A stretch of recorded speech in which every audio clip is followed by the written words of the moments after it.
Greetings, everyone. Coinstamp 180 here, otherwise known as Swirling Vortex 09 on YouTube, and welcome to an Elden Ring Reforged stream. Now, for those that don't really know what this is, it's a sort of mod for Elden Ring. And this mod is designed to take advantage of some scripting elements that are available to people who make mods for Elden Ring, beyond just like model swaps and stuff. And the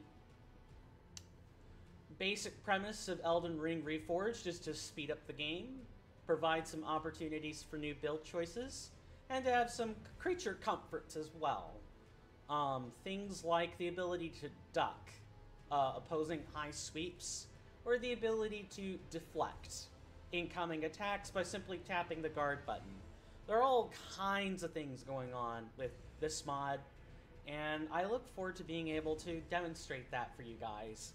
But how's everyone doing today? I've got a new two PC setup where my chat is on my left-hand side, that's over here on the webcam, and my game is going to be on the right. I'm going to do my best to tab between the two, so I might be looking left or right about every 10 to 20 seconds. But the general idea is that I don't have my gaming PC straining to try to see you guys or to be able to respond to you. None of that. I hope this will be a much better setup, but we've already we've sat at the screen too long, and you guys have been hearing this music way too long. Let's fix that. Let's start a new game. I'm going to be quiet during this part.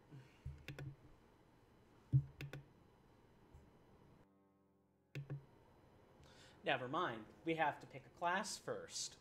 So, classes in Elden Ring Reforged are basically the same. We can show their attributes.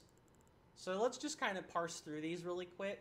Your Vagabond, your Warrior, and your Hero are all various strength characters. These guys are meant to focus their attacks, or are meant to be with strength builds. Now, the Vagabond is the exception out of the three, excuse me. Vagabond is the strength and dex quality variant, where strength and dex are about equal. These are going to be your guys who wear medium armor and generally tend to use like a long sword or some other one-handed weapon. There are variations, of course. In Elden Ring, just like with any Dark Souls game, you can build pretty much any way you want. But your starting class only really determines what your stats look like. What your initial stats look like. Then we have the Bandit and the Samurai, which are your dedicated dex classes.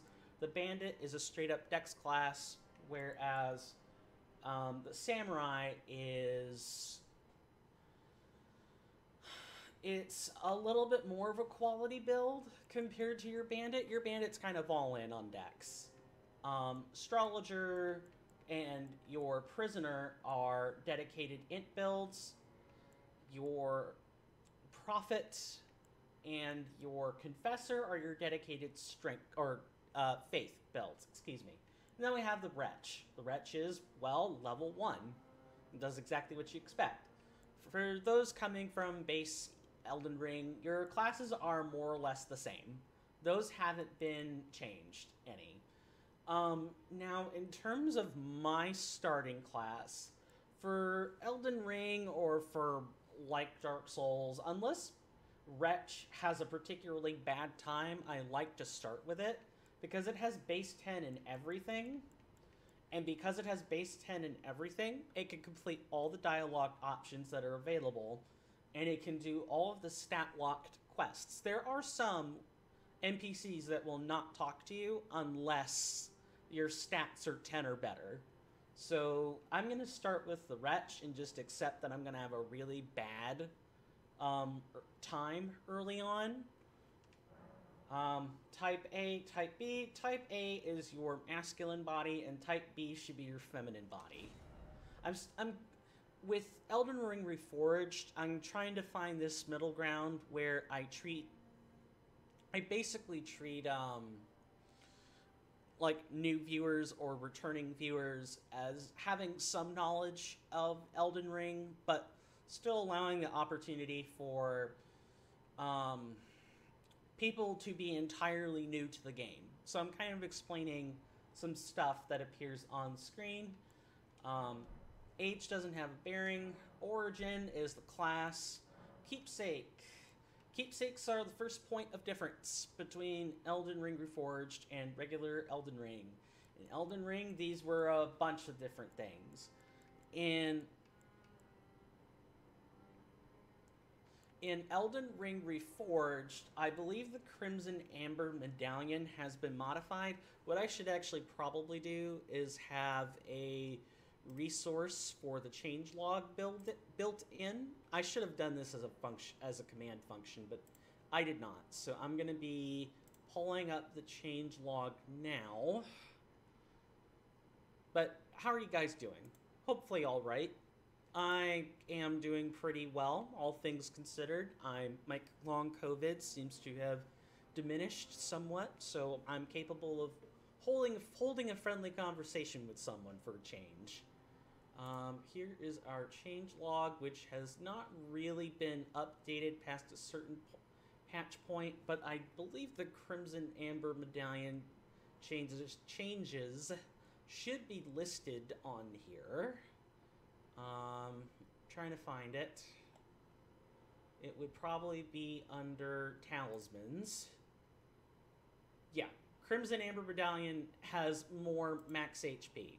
Speaking of, I'll try to have this tab for when I need it. So the Amber Medallion, I suppose, let me back up. I'm not doing a very good job of explaining things. In Elden Ring Reforged, your vigor count has been very slightly reduced, and what I mean by that is the HP scaling. Vigor doesn't get you quite as much health. It's like maybe a 5% difference. It's not very much. Unfortunately, that doesn't take away from the Fia tax either. We'll talk about her later. But I believe this item gives more health here than it does in vanilla. The lands between rune is the same. The golden seed is the same. The fanged imp ashes, I think, are new. I almost never go for ashes, but we'd have to with this. I usually go with the stone sword key. Like, a bunch of these are the same. Really, the only thing I think that is actually different is the Amber Medallion, but that's no reason to pick it. I usually don't need health in the beginning.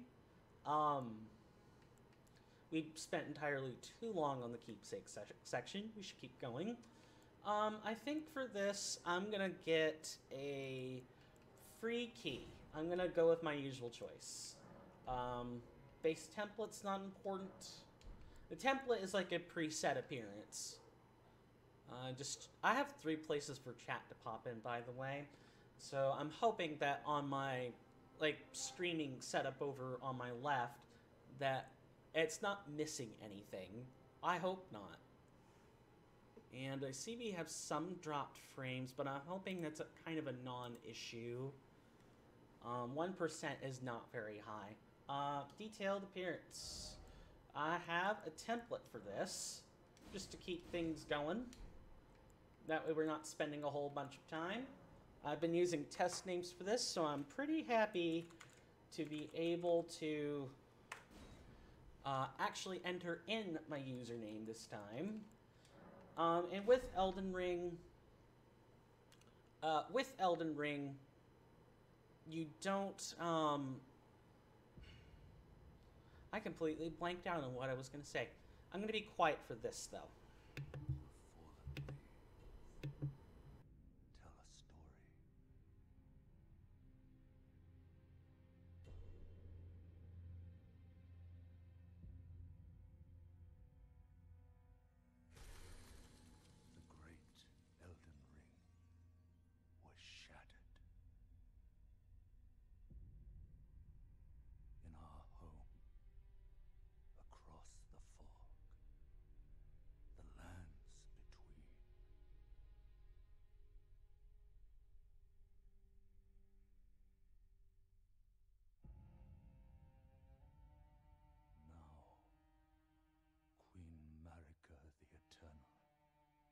was nowhere to be found.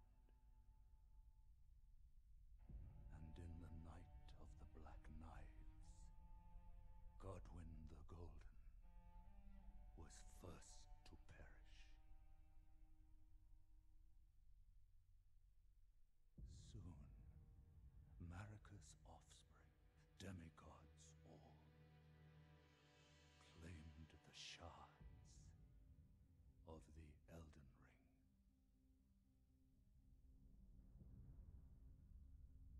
The mad taint of their newfound strength triggered the shattering.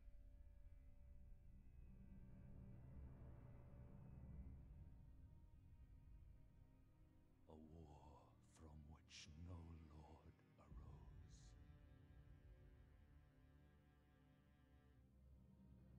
A war leading to abandonment by the greater will. Oh, rise now, ye tarnished, ye dead who yet live. The call of long-lost grace speaks to us all.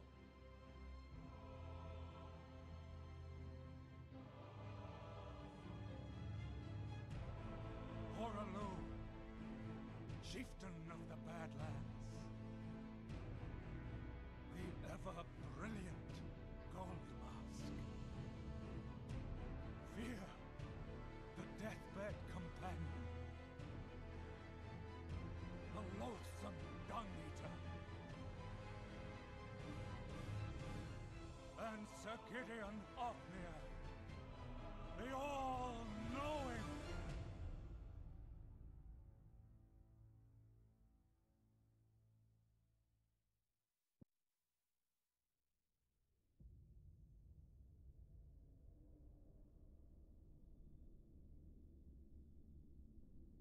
And one other, whom grace would again bless.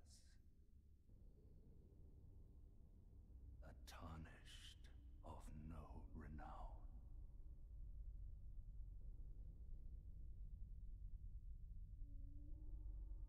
Cross the fog to the lands between. To stand before the Elden Ring and become the Elden Lord.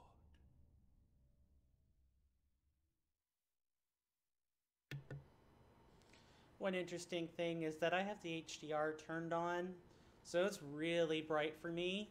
But if I don't turn on the HDR, it's actually going to be really dark.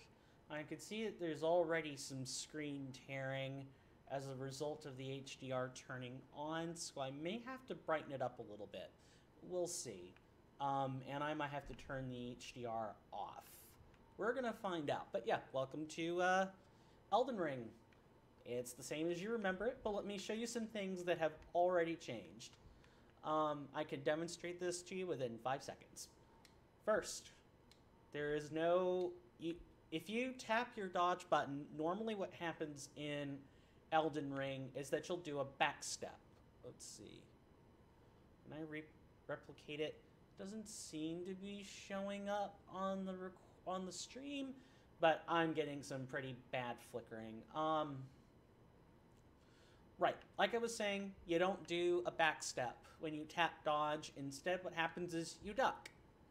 And ducking has a light, medium, and heavy load variation, just like how rolling has light, medium, and heavy animations for its distinction. That if you can't duck, then you haven't installed ERR correctly. That's very simple. It's extremely simple. You just download ModLoader 2. You make sure that you have a separate folder for your Elden Ring Reforged extractions, and then you'll take the Elden Ring Reforged folder that you've downloaded, the most recent one, put it inside your mod loader 2 folder, delete the old mod folder, rename the extracted folder to mod, or you can just change where it points in the ini document, and then you should be good to go. Now, it's really dark, so it's hard to tell when there's a screen tear. It might just be on my end. If I get too annoyed with this, I will change it and figure out how to brighten the screen from there. Most of the controls will be pretty much the same in recording, or be pretty much the same. If you hold dodge, you'll run. You can jump just like normal. Your attacks are pretty much the same. Now, having played Elden Ring a little bit beyond the halfway point, I know how to play the game, so I'm not losing on the controls. I know what I'm doing. I'm not a first-time player up to a certain point. So we will grab the online multiplayer item. Oh yeah, that flickering is bad now on my end, but I'm going to take a moment and try to fix that. It would be, where is the HDR setting? Right, if we turn this off, the HDR is off. That doesn't look too bad. Okay, I was worried that the HDR setting would actually cause really bad screen tears on the opposing side. Oh, I see it. It's back. We're gonna find out just how bad the strain is in the open world, I guess. Strain... Oh, no, I thought I just saw it.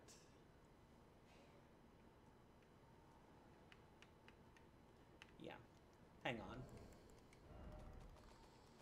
Sorry, don't mean to be quiet, just trying to troubleshoot some stuff. Let's... to apply these, return to the title screen. Okay, let's go ahead and do that. Return to title. So, we've already had our first technical problem 10 minutes into the stream. That's awesome. Actually, how much time have we spent? I assume that there's like an uptime command I can chat in. Okay, we're in the Chapel of Anticipation. So let me tell you a bit more about what I want to do.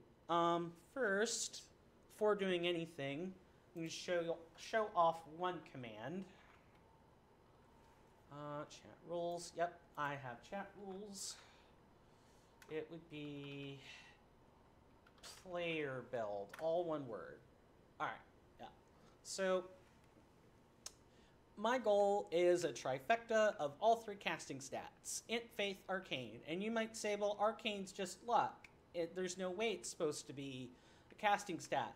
Some spells definitely have an Arcane casting requirement. Just like I said, I'm going to assume you have some amount of knowledge of vanilla Elden Ring, but I'm not going to assume you're like a 100% or an any percent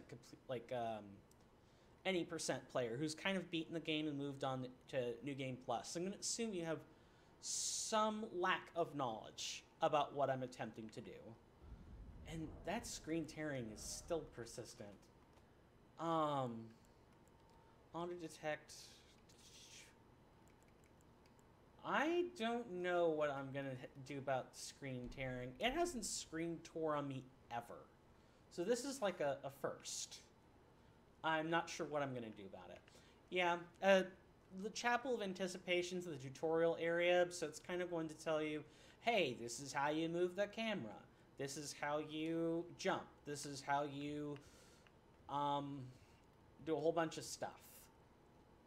But it isn't the real tutorial area.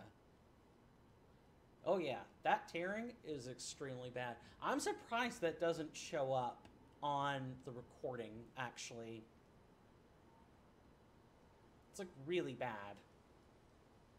We'll have to see whether or not the VOD has any of that to go to any of that. Okay. I'm not going to waste anyone's time by attempting to fight this. Yeah, If you're playing for the first time, you're expected to lose that encounter.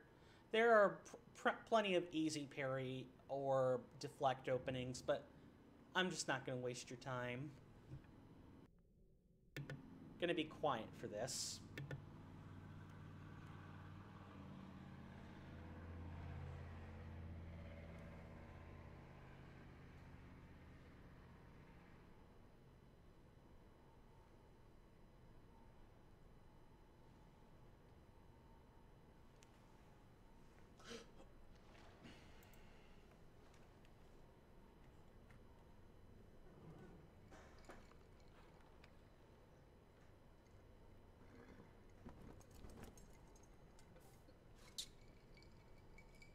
Don't worry, Torrent. Fortune is on his side. We found him here, after all.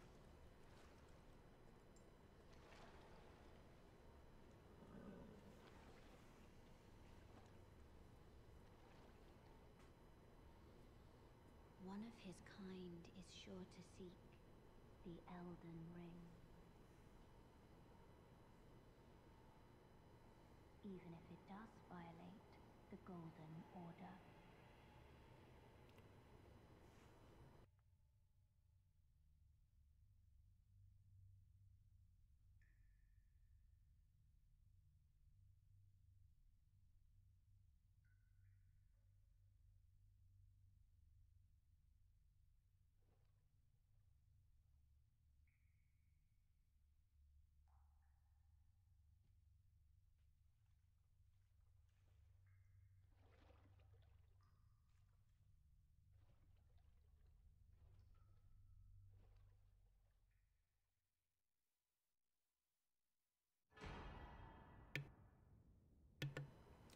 Okay, so we have the Flask of Crimson Tears and the Flask of Cerulean Tears. These restore HP and FP as you would expect. They're colored like the resource bars themselves. HP is red, FP is blue. Stamina is green. We are going to be going for as much of a 100% as I can. ERR to complete to 100% is expected to take around 3 playthroughs, so this can be a super long stream project, but I'm looking forward to it. We'll call it the 300%. I keep looking over at my stream setup for any signs of a tear, but that isn't happening, which I'm pretty grateful for. Just means I get to put up with it, I guess. We're gonna do the tutorial. Brave Tarnished, take the plunge of learning and remembrance. Recall the arts of war and your warrior's blood. I have plenty of warrior blood in me. Welcome to the Storm Halls, by the way. You get Amperes, a currency here, which I am quite sure the channel point rewards are kind of meaningless right now, but I do intend on changing that as time lets on. But yeah. Una momento per favore.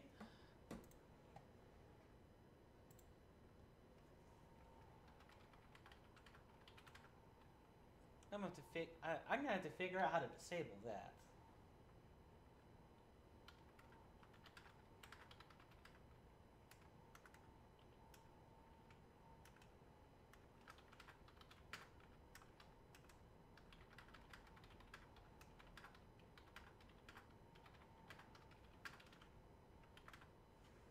Just double checking for company.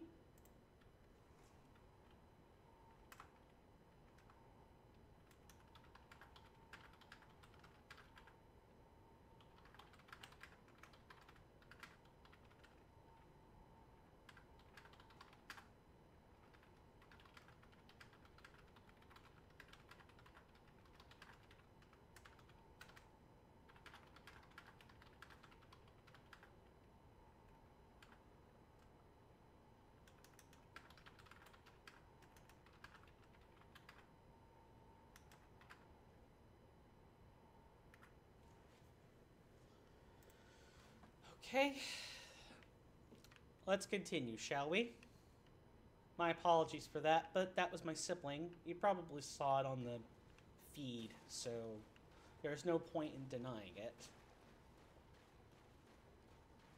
So here we have our first rest site, our site of grace.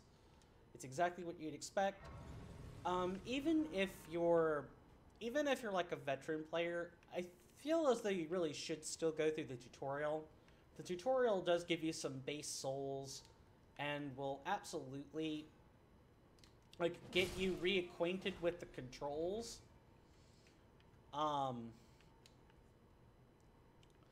Yeah, it'll let you get reacquainted with the controls if you've spent a good chunk of time like I have without playing Elden Ring. I've kind of been doing other stuff while I've been recovering from the crushioning, as I like to call it. Yes, dodging. Backstep is incorrect. The tutorial will not give you the truth on that. I'll talk about some other changes as they show up. There's no point in talking about it now when there's no observable effects. You'll just get confused. So I'll wait until the effects become visible and go from there. Okay, dashing is normal. Ingredient collection is normal. The amounts of stuff that you can make has changed, but we'll talk about that more when we actually buy it, when we actually get the crafting kit. Wielding armaments. Yes, that part is the same. Gonna do your guard break, bud? If not, you're gonna get mowed over. We won't be clubbing things for that long. So, a question I can ask. What's your favorite build? If you've played Elden Ring before, yeah, we could change targets. If you've played Elden Ring before, why don't you tell me about how you like to build your characters? Are you more of a strength build, or dex build, or do you like magic? Do you prefer bows? All kinds of builds are possible in Elden Ring, so why don't you tell me a bit about that? You're not obligated to, of course. Some people are secretive about what they do. Perhaps for good... Ow. Stop. One moment. I need to check on a message.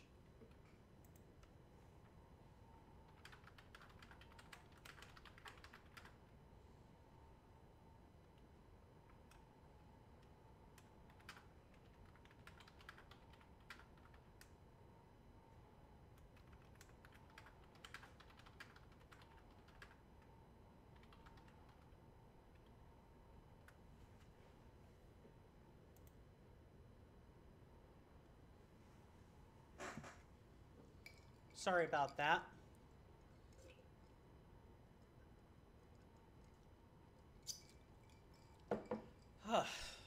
Let's continue, shall we?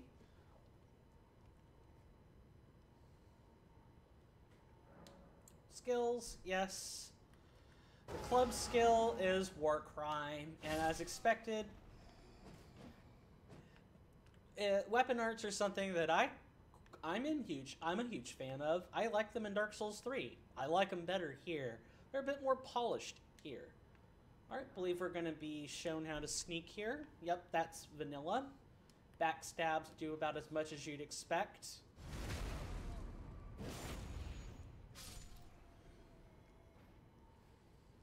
Okay. Sneak.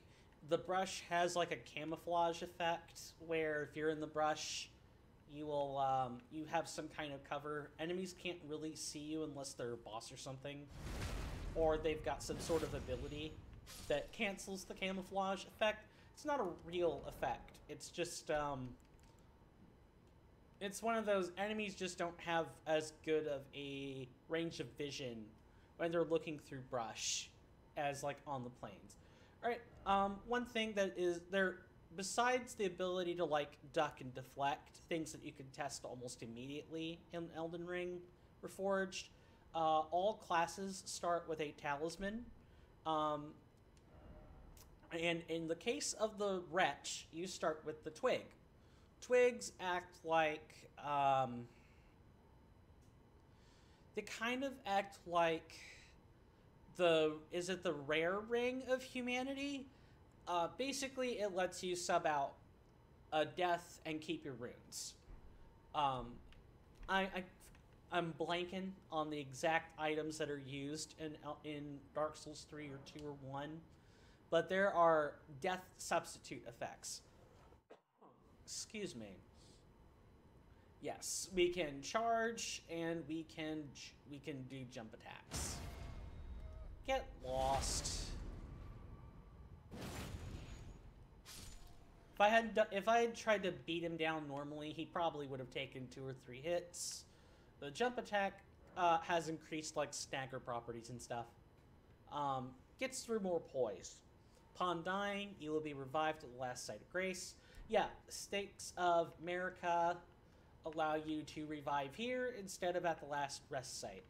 These are sometimes a curse in disguise, because you'll often run by a stake and not know that there is a stake in the area, and you see the fancy option when you die. Oh, hey, would you like to revive at the stake instead of the last rest site? You're like, ooh, where does this take me? Turns out the stake had like 5 enemies nearby, and you're really far away from where your runes are. So treat the stakes with a grain of salt. Know where you've been. Do your best to know where you've been. Consult your map often to figure that out. And then look to see where the stake places you in relation on the map. Not all stakes are good places to revive. Let's go through and meet our first field boss, I think.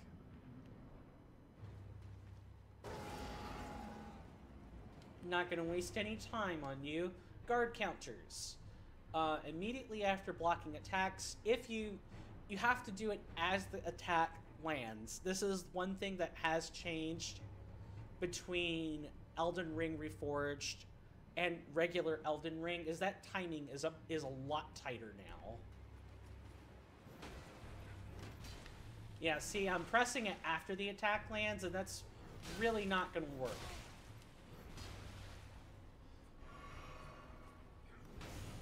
Instead, I'm going to deflect the strike and go from there.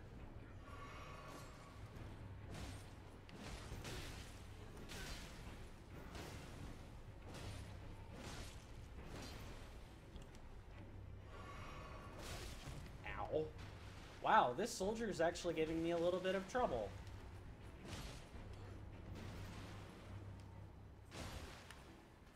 I will break your poise eventually, big man. There we are. Oh yeah, and the soldier has way more health.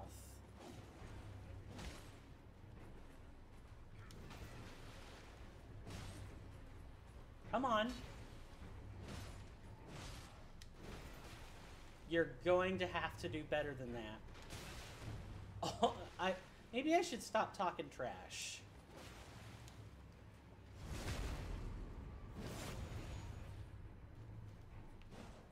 Okay, back off.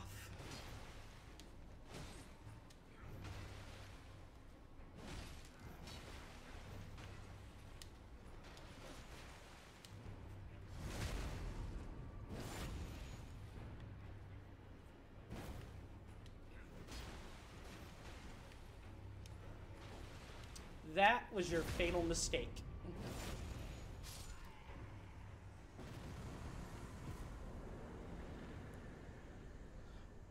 That soldier has more health than the other soldiers of his ilk you will find later. That is a special boss.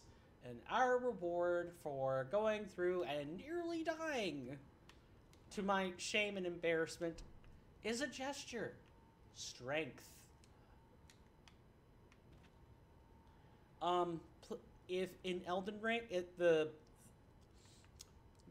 methods in which you die from falling are the same. You either have to fall in the air without landing for 12 seconds, or you have to fall a distance greater than 20 meters. The game's distances are measured in meters. You wouldn't know that because the game doesn't tell you. You have to go find out from someone who's dug into the code. But yes, the game does measure distance in meters. 12 meters is the, 16 meters is the safest fall distance you can get.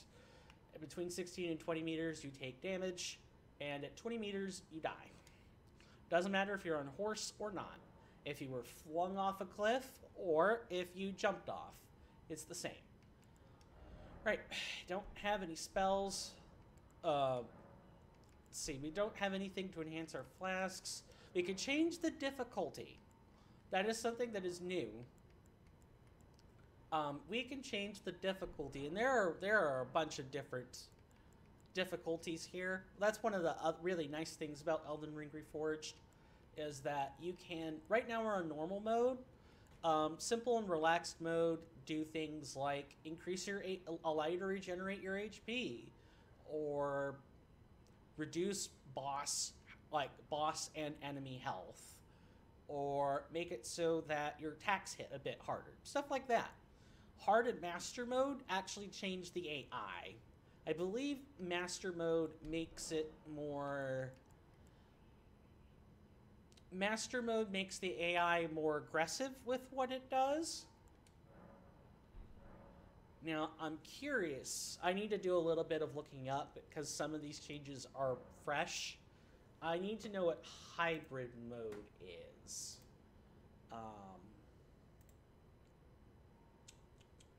that going to be... Also, how are we doing on drop frames? I don't have the stats for that now. Okay, we're going to...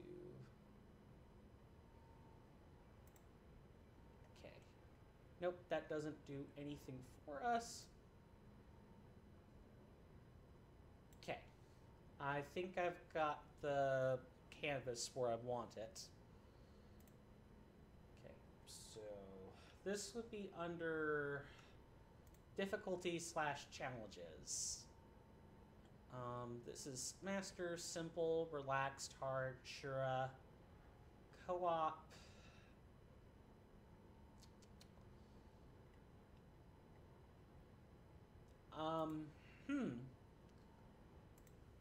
Let's see if I can find it in the updates. It's hybrid build. Where is this? It should be in updates. Sorry, I'm taking a while. I just want to figure out what this is. That's all.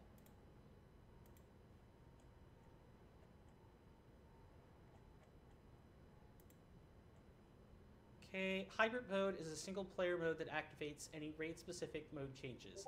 Stats of both the player and the enemy. Vanilla mode makes multiple stat changes that put many values closer to vanilla game levels and is the standard. Okay. So basically, hybrid mode activates raid mode specific. I feel like that's just gonna cause more complications than it's really worth at the moment. I do want to play around with this. I just probably need to do it on my own time. So we're going to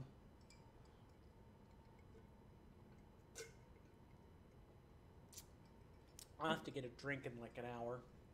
Our plan is to go to 4 p.m. Eastern Standard Time today. 3 hours, and then we'll find someone to host a raid. We'll probably just host them, since it's really been entirely too long. Yeah, we've already spent too long on this. PvP mode? Co-op difficulties? Raid mode. It's interesting. They're new. They're all kinds of new things since I've last played. I think I've gone like 10 or 12 updates without playing at this point. The cooperative multiplayer items, these don't work unless you're using co-op mode. I'm only using vanilla Elden Ring Reforged.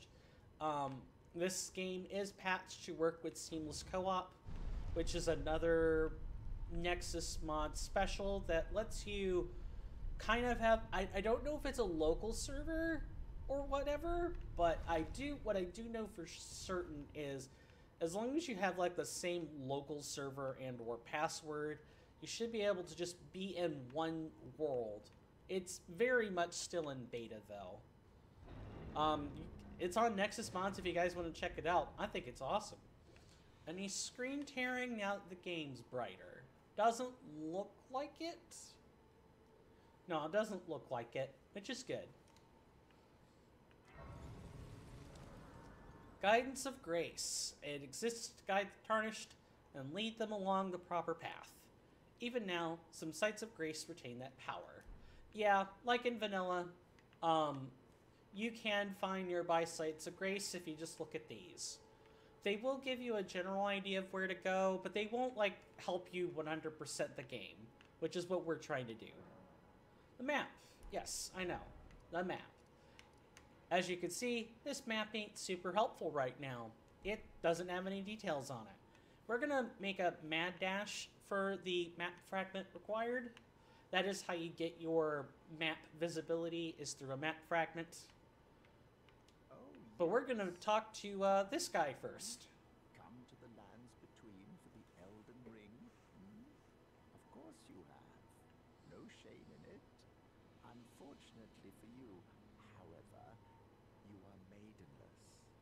Without guidance, without the strength of runes, and without an invitation to the Round Table Hold, you are fated, it seems, to die in obscurity. Most people would take that as a threat. I, however, know better. It's not a threat. He's telling the truth. You are that one tarnished that wasn't supposed to be part of the plan. So and because you don't have a maiden like you're supposed to, he's being honest. It just comes off as callous and has some disregard for the player's feelings, but I know better. Luckily for you, however, there is one shining ray of hope for even the maidenless. Me. Vare. Take care to listen. Are you familiar with grace? The golden light that gives life to you tarnished. You may also behold its golden rays, pointing in a particular direction at times. That is the guidance of grace. A path that a tarnished must... Oh, whoops. Indeed. Yep, sorry. Grace's guidance holds the answers. It will lead you tarnished to the path you are meant to follow, even if it leads you to your grave. Yeah. Hush, Vare. Grace's guidance will reveal the path forward, most certainly, to Castle Stormvale, over on the cliff, the home of the decrepit demigod, Godric the Drafty. Up there, huh? It's time you set off, I should think, to Castle Stormvale on the cliff, where Grace would guide you, if you seek the Elden Ring, maidenless as you are. Alright, so we have our first objective. Don't worry, I won't keep us in the dark too terribly long. However, as it stands, we cannot, see that guy over there on horseback? Yeah, that's the tree sentinel, I think. Yeah, we can't fight him like this. I mean, I've done it, but it is hard as hell. I would recommend waiting until you have some more supplies. Summoning pools. Yep, these are entirely useless, but I still like to go and collect them. I like to activate these wherever I can see them. And yeah, For those coming from vanilla, if you don't actually activate the summoning pool, the effigy you get is meaningless. So make sure that if let's say you've never collected one and you're all the way in some other part of the game and you see the effigy and you want to interact with it, collect the effigy and then press Y again to actually activate it, or you won't get anything out of it. Alright, well, the first mistake... Ooh, materials. Our first mistake would be to go up the hill and directly confront him. Let's not do that. Instead, let's go over this way. Kind of ignore the big guy for now. I've seen a lot of rage videos where people spent 2 hours going after the guy. This is not Dark Souls. This is Elden Ring.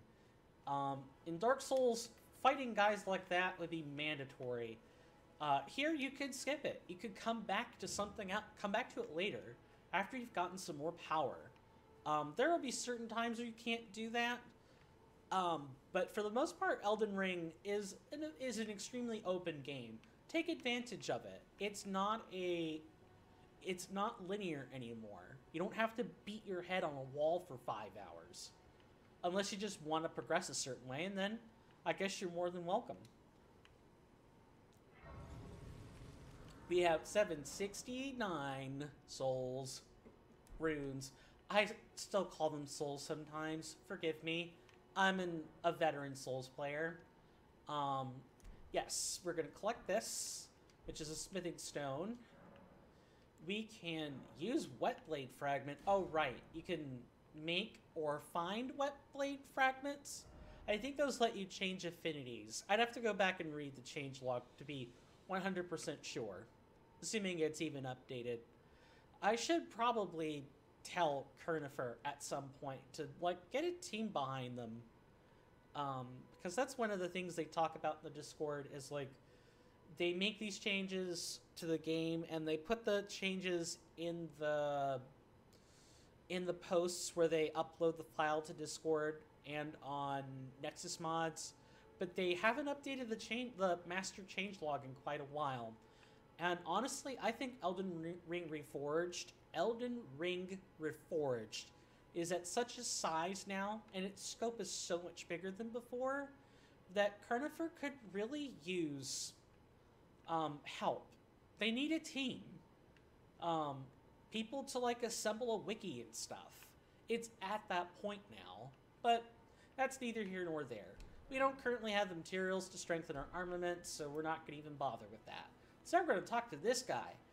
I've heard him referred to as Santa Claus before, but I promise you, he ain't. You're tarnished.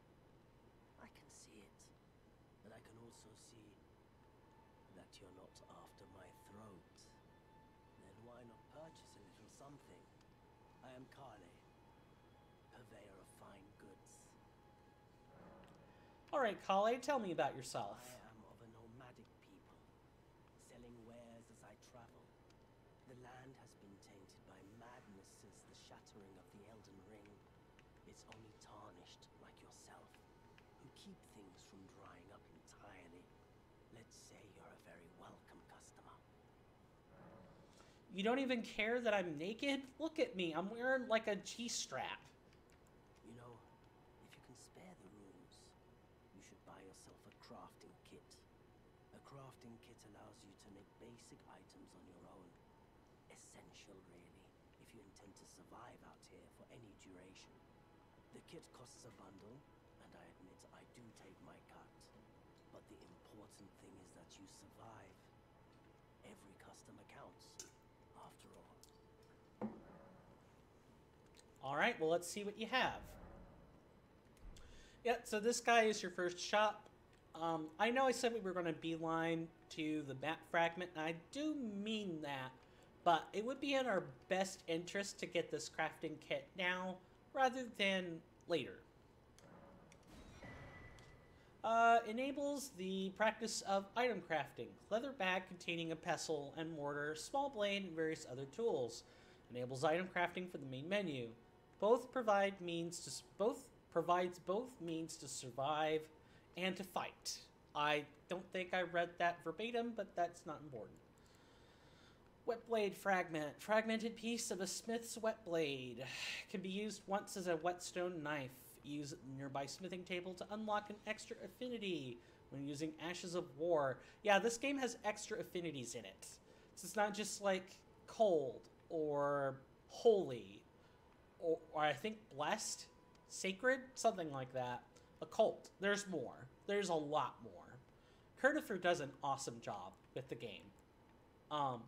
Why do we have 2 fragments? And they're, I guess these are meant to be really late game. If you know where to find the actual real whetblades, these are less pertinent, but, and I know where to find a good chunk of the whetblades. Why are they so expensive? Okay, we don't really have the souls. We need better gear, though. Do we have anything we could sell? No, not really. No, not at all. Glad you took my warning to heart. You've made an excellent choice. Item crafting. Okay, yep. So, containers. Yeah, throwable items require a cracked pot. Let's see what we can make. Some of these are spoilers, so we're gonna take a very brief look. Now, let's make our way over to the map, shall we? What is that? 400 golden runes. Yeah, unlike in regular Elden Ring, where the item has like a golden rune, 1 golden rune, 5 golden rune, 8. Instead, Kirnifr has given us the excellent service of being able to know right away how much this is worth. So it's not a 400 tier golden rune. It's telling you it gives you 400 runes when you sell or use it. Isn't that just wonderful? Such a small quality of life change that might fly under the radar if you're not paying attention, but it's awesome. I love that. Little stuff like that makes the game so much better. But I understand that Miyazaki has his own vision in that obfuscation is kind of at the core of what the Souls-likes or the Souls genre is. Making things arbitrarily difficult and forcing the player to have to guess, that's just kind of what the game's design or how the genre's design works. It's not meant to make your life easy. You're meant to figure it out. And any gameplay novelties that come up as a result of making it not too hard to figure out is, well, that's just cherries on top of the cake or sundae.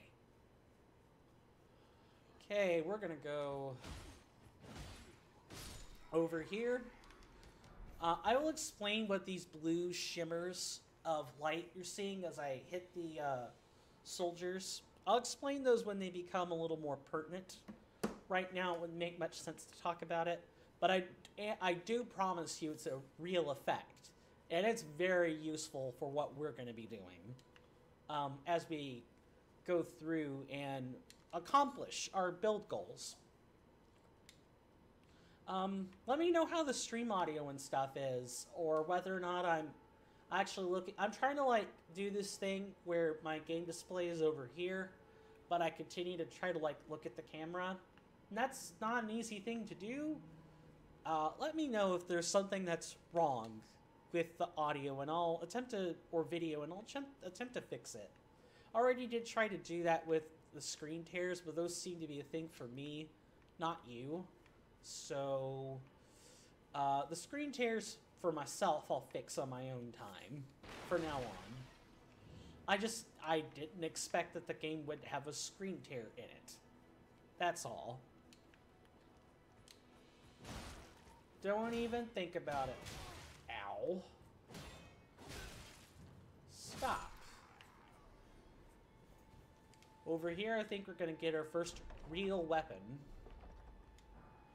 The Lord Sworn's Greatsword. Can we use it two-handed?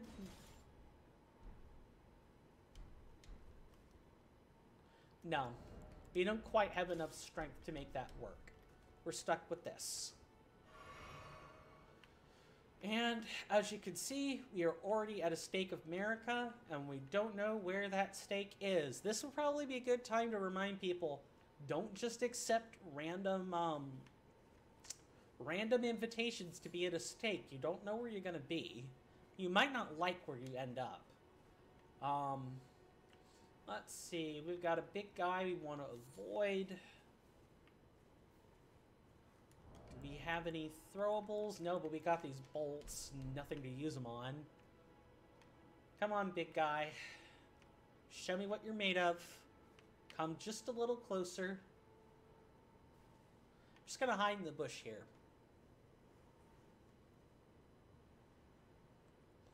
We're hunting rascally hollows.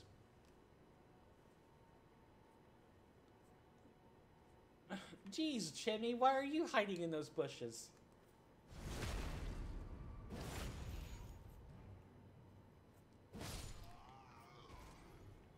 Alright, we're going back in the brush, and we're gonna wait.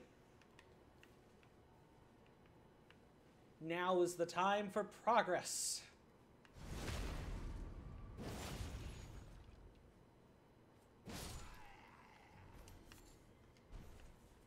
You guys make this too easy. If you want a challenge, you could definitely play on hard or Shura mode or master mode, and you'll suffer, but you'll have some fun. Now, we have the map.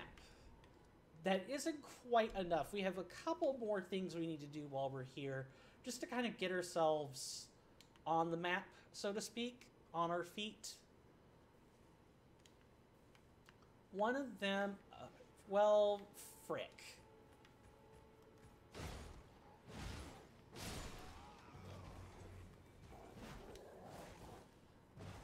Don't even, okay. Ow. Stop. Oh, these guys with the hammer are real trouble. Stop. Bones, and of course more ammunition we can't make use of. Awesome. Okay, we're just gonna try and get through here without... Never mind. Oh, come on then, big boy.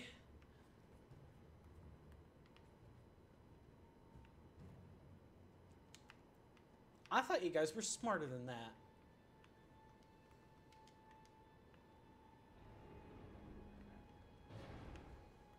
Here is our first wet blade. Adding affinities. I'll explain that when we actually get ready to do it for real. The whetstone knife is basically, it gives you certain affinities, and each knife has a different set of affinities available. Alright. Where is the tough guy I want nothing to do with? He's over there.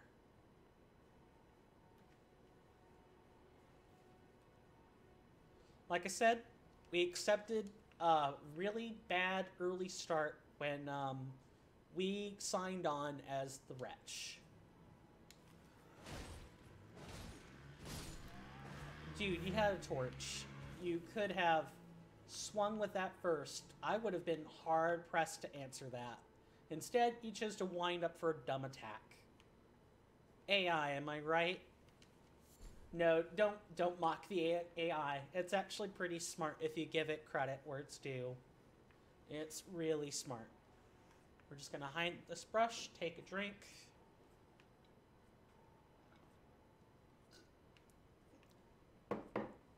My apologies for that picking up. Alright. You didn't bother to check the bushes. Always check the bushes. You never know when one of those pesky Garens are going to be hiding in the bushes, am I right? You just never know if a man is taking a sip of tea in the bushes, waiting for the perfect moment to kill you. Okay, we only have... Do we have the spear guy? I know there was someone else, but I think that might have been the other guy we just killed.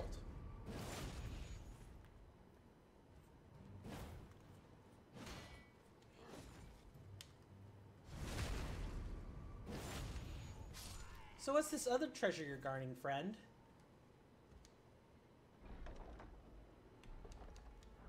A flail. A flail we don't have the dex to use. Yeah, that's another thing I forgot in the build, is that we have to have a minimum amount of dexterity. I think it's something like 20 or 25. Dexterity increases casting speed, which is pretty important for like boss fights and stuff. You want to be you don't want to be casting a really long spell with no speed up. You want as much speed up as you can get. Come on, break the skull. There we go. Each one of those skulls is a basic 200, like a poppable 200 runes. They're really good. You should always do it whenever you can. All right, let's sit at this rest site and let the scene unfold.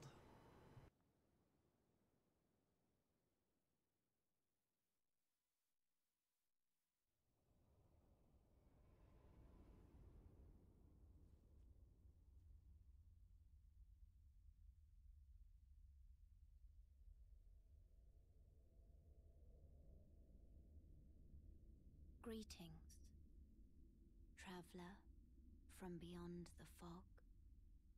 I am Melina.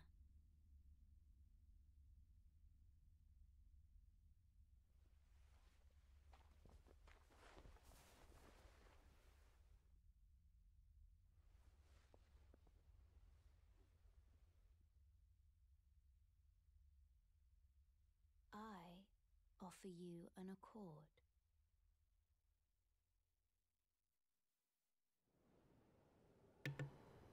Okay. Of the Finger Maidens. Yes. They serve the two fingers, offering guidance and aid to the tarnished. I bet they do. But you, I am afraid, are maidenless. A masked man's the same thing. I can play the role of maiden. Can you? Turning runes into strength.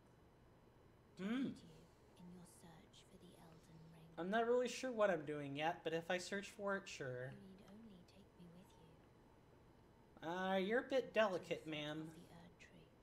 That's a long way. That's a long way off.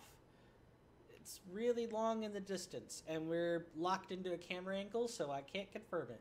Sure, we're gonna go on this crazy quest we know nothing about, given that we've only just arisen from the ashes. We're totally going to do that. What could possibly go wrong? Then it's settled. Summon me by grace to turn runes into strength. Another matter. Oh, I bequeath taking to you wasn't this enough? room Oh, a gift. Okay. I have warmed to your intentions. Use it to traverse distances. It will summon a spectral steed named Torrent. Ah, you have given me a Torrent mount. has chosen you. Treat him with respect. Thank you. Well, I'd level up, but we don't really have any runes to... we do have some runes to do this with, Strength but what we really need is gear. upon you. For but a moment, share them with me. Your thoughts, your ambitions, the principles you would follow. Yeah, that chant's a little long. Like, Melina talks a good deal the first time you go through the level up menu, and anytime she happens... Personally, she's just doing her job. So, we could, in fact, start pumping our stats right now. But where would we want to put them? I said that we were an int, faith, and arcane build, and I meant that. But we don't currently have any spells. Leveling these stats is useless. If we put it in vigor and mind, we're never going to be able to wear any better gear. If we put it in endurance, we can run longer in combat. Great. What does that accomplish? Nothing. Instead, what I think we need to do is grind for runes. Excuse me. And the reason that we are grinding for runes is so that we can get that set of chainmail back at Kale's shop. What is he, a kale salad? Yeah. We're going to do a little bit more. I believe the total cost of that set is 6k runes. So we're going to be beating up on a lot of different things. What we're going to do now is set our pouch item to be the Spectral Steed. And this, as expected, will let us ride Torrent. There's mounted combat in this. Light and heavy attacks are based entirely on your right-hand weapon. You can basically use the two-handed swap command to change whether your left weapon or your right weapon is being used. And while your weapon is out, left or right bumper will do a light attack on either side, and left or right trigger will do heavies on either side. You can jump and attack, but I don't recommend it. You can also hold and charge your heavy, and while it's on the ground, see that weapon trail? That means that you can run it along the ground and, like, do some minor drag damage. Some minor damage as you run it through enemies. Mounted combat's pretty fun. However, there's still the matter of that chain armor that we want to get.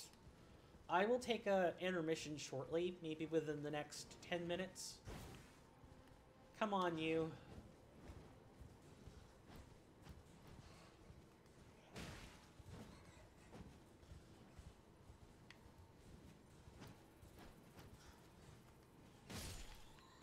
And that's how you kill bats. Bats are also another source of poppable runes.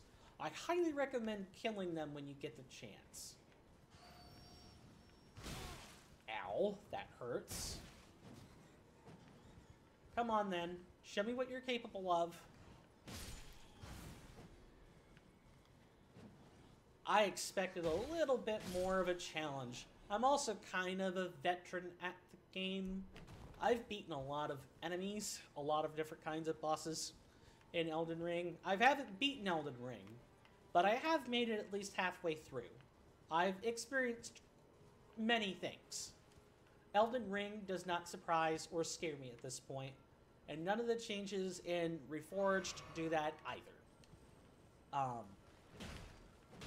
These are teardrop scarabs. You kill them. Get out of my way, elf. Yep, if you're missing flasks, killing the scarabs is the same as killing a group of enemies and having the exact choice in flask you want to replenish. How many poppables do we have? We basically have an extra 1,000 runes to work with.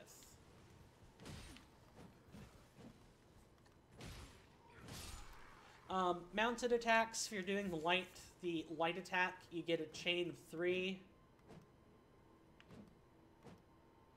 And then you're forced to kind of cool off for a minute. So don't, like, overextend yourself. You should know where your attack chains are when to terminate them. It's not the easiest thing in the world to do, but as you play through Elden Ring more, you'll get used to it, and you'll know when you should start and stop attacking. Elden Ring is very much a game of hit them once, and then kind of like, maybe see if you can hit them again, and if not, back it off. Elden Ring punishes spam attacks a lot. A lot.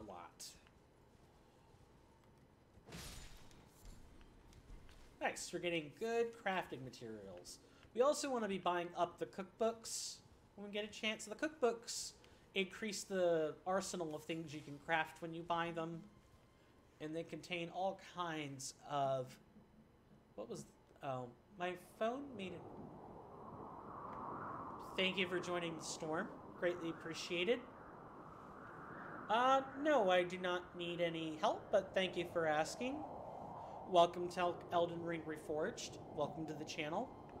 We are currently grinding up runes to get some better armor, which we desperately need, as we are... Okay, how long does this last? It's a bit long. I'll have to consider what that alert does in the future, but no.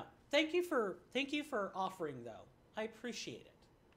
No, we're just kind of grinding up runes right now so that we can get the 6K we need for some chainmail. Do I need it?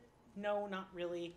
I know what I'm doing, but it's as a wretch, it's good to have gear. It's good to have solid gear because defense is important. It might take me a little while to grind this up. We have... Really, we're at 3,300 souls right now. Runes. Excuse me, runes. We're 3,300 runes. And unfortunately, without good arcane or good stats of any kind, we're kind of limited on we're kind of limited on rune drops. That being said, one of the great things Kirnifr has done in regard to Elden Ring Reforged is change the rune drop rates. Killing enemies and small animals wasn't really worth your time before, and killing small animals still kind of isn't worth your time, but you notice, people might have noticed that I got 60 from this. Just killing this little tiny thing. The wildlife does add up. You just have to kind of keep at it. Unfortunately, the wildlife doesn't scale up, but that makes sense. Not really much more to say than that. Just kind of have to keep at it. But the drop rates and the amount of runes per kill has been greatly adjusted. Most bosses, I think, still give a little bit less than vanilla, but a lot of field bosses have had their rune drop rates increased, and the amount they give on death is increased. It's really good stuff. If people are interested in knowing what the mod is all about, like the mod page and the mod author, you can type !ERR and ERRA, and it'll link you. It'll give you links to the mod page and the mod authors page. You can find Elden Ring Reforged on Nexus Mods. It's good stuff. Let's sit at the rest site here and get a, or at least I think. Is that lady not here yet? I think maybe you have to do some other stuff to get her to appear, or maybe it's time sensitive. I forget exactly, but welcome to the channel. Oh, I wasn't sure what that noise was. And then I remembered, you have crucifixion victims. Great noises. Love them. Not really, but, you know, gotta commit to the bit, right? Hopefully everyone's doing okay. I'm doing fine. I'm a little bit sweaty. But what I'm sitting in essentially amounts to a computer corridor. So I've got a bunch of equipment probably running hot, venting heat, which makes me hot. I sweat, and I have fans, one above me and one behind me, and they only do so much. What I really need are more fans and like better cooling rigs, but cooling rigs are expensive, like 1,000. Good ones that don't just rely on like oil are like $1,000. That's expensive. You didn't hear me riding up the mountain to club your best friend? You didn't hear me doing that? I'm surprised. Wildlife is not the most intelligent thing, but that's okay. Now, if they were intelligent, that would make getting resources really difficult. really difficult.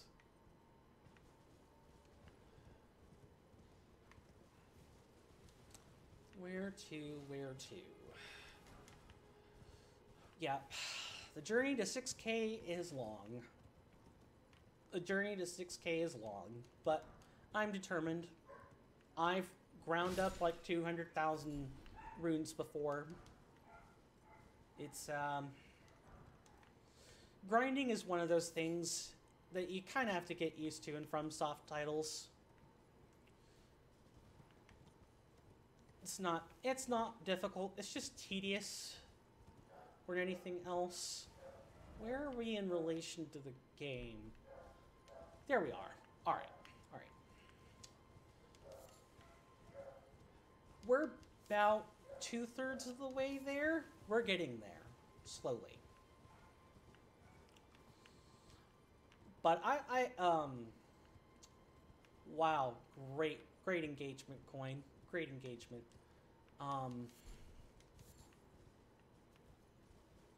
Sometimes I have moments like these where I kind of blank out on what to say. It takes me a minute. I'm 30, and I'm not as spry as I once was, compared to, say, maybe 5 or 10 years ago, when I didn't really need that much time to think of what to say. You don't really notice the effects of age or, like, lack of mental exercise until they're upon you. You don't notice till it's too late. You're like, well, where did my skill go? Where did my mental energy and vivacity run off to? And you keep breaking your mind looking for the answer, and then you realize it dawns upon you. You're older now, and things just don't come to you as quick as they once did. I did recently get over COVID-19, so it's certainly possible that I've got some memory blankage, like mental fog associated with it, but I already kind of had mental blanks before COVID-19. They just weren't as often. I don't know. I'm hoping we can do some more research as like a species on the effects of COVID-19 in the long term, because there's still so much we don't know about long COVID. It's not funny. All right, big guy, show me what you've got. 69 damage.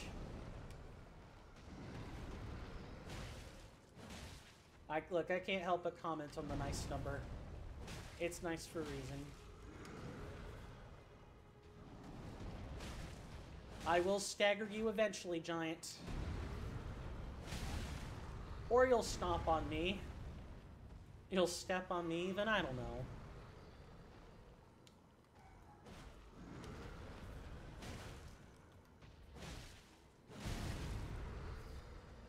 I'm a veteran, but I still make mistakes. Ow. I thought I went in the rock for a second. Jeez. When he does that, gotta back off, or else he'll do like a 4-hit combo. Alright, wait and see what happens. Jump. Fighting giants isn't that hard, you just have to be patient. That's the thing. Ow. Yeah, you just gotta be patient. And when the giant, or any other big creature really, when they want to create space, let them make space. You'll find you have a lot easier time fighting them if you let them, you let the AI not spam attacks all the time. Come on. Give me an opening.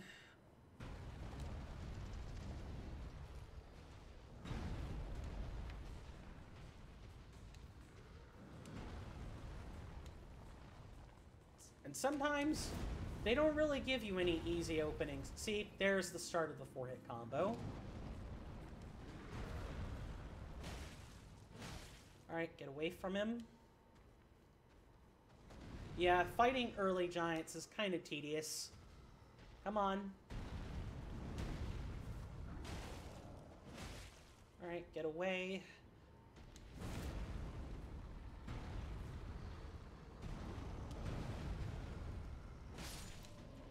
Well, there we have it. 900 kinda easy souls. 900 kind of easy runes, excuse me. I keep wanting to call them souls. I'm a veteran Dark Souls player. I keep wanting to do that. How's everyone doing? Anyone else playing Elden Ring? And enjoy what they're playing. Excuse me. Anyone else find Elden Ring Reforged? Want to talk about it? If not, that's okay. I'll keep talking about it, and I don't want to compel people to talk, just kind of asking the questions. Elden Ring Reforged hasn't really done anything with item placements. Everything is in the vanilla locations. The main thing that ERR, Elden Ring Reforged for short, has done is swapping out which items are where. And that mainly it's the number of smithing stones, somber smithing stones, and what the merchants are carrying. Because you can't really... the code just isn't there to place new items yet. Modding tools are still being developed, and I know that the Convergence team, that would be streamers like Tiger G92 or Couch Jockey or Aaron the Baron, I know that's kind of what they're working on, is working within the limits of the modding tools that are available, and constantly talking to people who are working on the modding tools in order to make Elden Ring more of their own game, like Elden Ring Reforged. Kirnifr has been able to do real work, real good work with what they're able to accomplish in terms of the limits of the game's code. You wouldn't really think that you could do that much with a game like this, with a game like Elden Ring. But then you realize there are a bunch of small, rushed oversights from Miyazaki's team, and he's only the creative lead. He's not... I don't know if Miyazaki has any direct hand in the game's implementation or code, but if he did, he's certainly left a lot of small errors, which is what happens when a game this size gets rushed. We have 1,000, 1,400... Let's see, 4,800, 5,200. We've got like 900 more runes to grind. And a whole lot of time to do it. A little bit about myself, because it's the first stream I've had in 4 years. I'm a cellular and molecular biologist. I'm studying to be one of those. So I'm a student in college. And that is what my bachelor's is in cellular and molecular biology. I'm currently 70% of the way through my degree, which means in 2025 I will have my bachelor's, assuming I'm doing everything correctly and a half-time load is being followed. I am a STEM jockey. I like science, technology, medicine, and math. I like all of those. And engineering. Let's not forget that either. That's the E in STEM. And I sorely think that this world needs more of it. There are a lot of people out there who are not STEM majors, and that's perfectly okay. Archaeologists, bakers, artists, we need that. We need those people. But I think we need STEM fields a lot more. It's sorely missing. It shouldn't take world wars in order to discover, or not just world wars, but war of any kind. It shouldn't take a military machine to make scientific discoveries. And I'm just kind of ambling about, not doing anything. Let's change that. We need science to be happening. We need these discoveries to kind of be happening, not on the daily. You don't want to rush scientific discovery, but you don't want to have your discoveries come at the cost of human suffering. Or, at the cost of great destructive force. Is that happening super often? No. But how do you think we got computer science? The military built a computer network for the express purpose of having better communications. Like, the military machine is an important one, but it's such a shame that the military machine is... how do I put it? The military machine fuels a lot of scientific discovery. How do you think we got aspirin? We got aspirin because the German Nazis tortured Jews and wanted to find a way in which to torture the Jews more, not less. Aspirin is a result of that. Increasing pain tolerance. That science is gruesome and dark, but without the aspirin, without the military machinery, we probably wouldn't have half the advances we have today. But there's no reason why we can't change that. The military machine should not be making that many discoveries. But I don't know if there's much that can be done about that. Maybe it's more of a byproduct of military goals rather than... it's a byproduct of the people in the military as opposed to the military machine itself. Kind of hard to say without researching and citing specific examples. Of which I would probably need to do some research before I continue talking on this point, but I don't like the state of science today. For a multitude of reasons. What else can I tell you about myself? I'm an avid tabletop role-playing game advocate. I have a group of friends. Get out of my way, boar.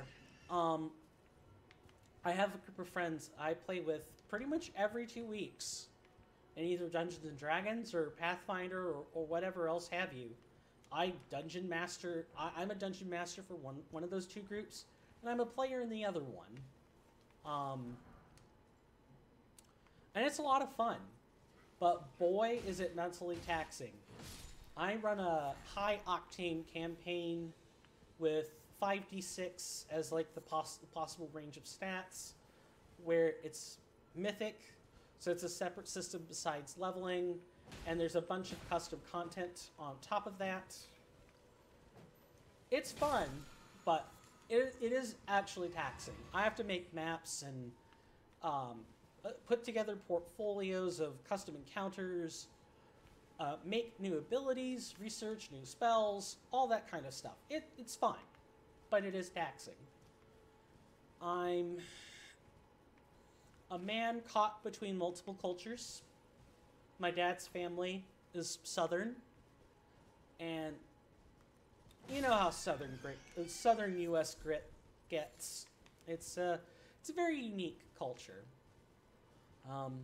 My mom's side of the family is somewhere between being Scotsman and the gentrified South.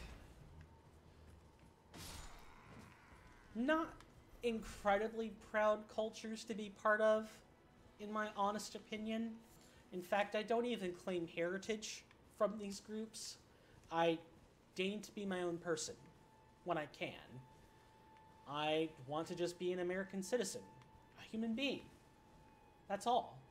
I don't need to be, in my mind, I'm the same person whether or not I choose to claim my Scottish and Welsh ancestry. I'm the same person whether or not I choose to say, well, I have a family full of how do I put this? I think the term people use is redneck, which redneck is a slur, so I try not to use it. But I struggle to find other words to say to describe people from the southern U.S. except to say they're people from the southern U.S. That's how you say it without being rude. And people who... Let me back that up. I'm a person that I guess I would say I'm not proud of my heritage at all. I accept that I have it. I think I have what I'm looking for, 1400, 1800. Yeah, I think we have enough to buy the set now, so let's fast travel back over. I'm not proud of my heritage, but I know I have it. I don't... Oh, hi. Have a word. Sure. You could totally have a word. A pleasure to meet thee, Tarnished. I am the witch Renna. I'd heard tell of a Tarnished hurtling about atop a Spectral Steed, and upon looking into the matter, the talk, I surmise, is of thee. Thou art possessed of the power, no? To call forth the Spectral Steed named Torrent. I can call the steed. Why do you ask?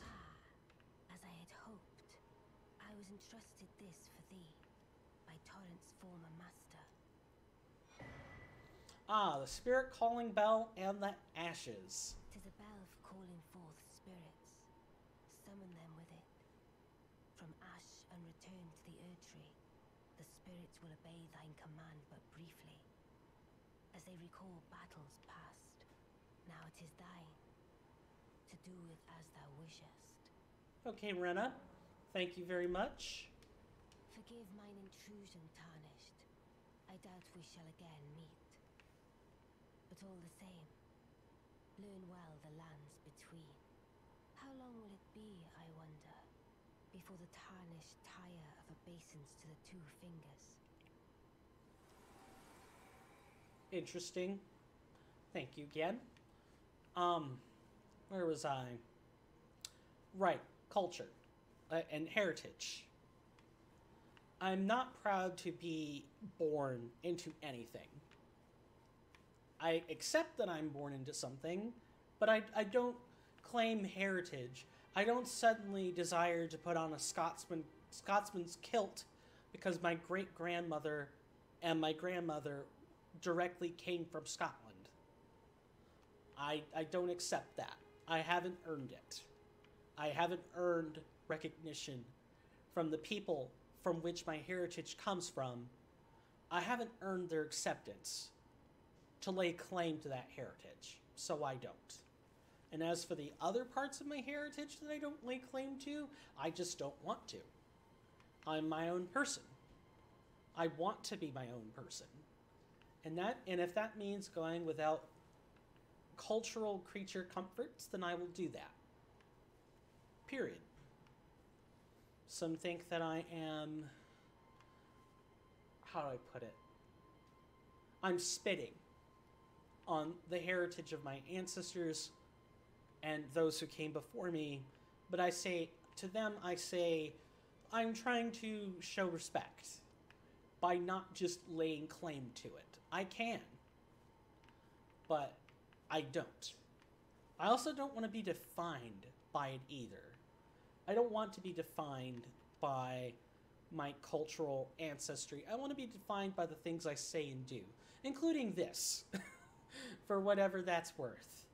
I'm willing to accept being defined by the things I say and do, because they're mine. They're not my ancestors. I respect what my ancestors have done, and I'm critical of the ill they have done, but my fate, my actions, and my destiny are my own. End of story. It starts with me, it ends with me. Period. I think I could do this all day. We need to keep moving. Weren't you? Well, you're back. Care to buy something? Sure. 1,500. Oh, 4,500. We only need to sell something, one thing. Here we are. Alright, what else can we buy? Because we have 1,600 more. Let's buy these cookbooks.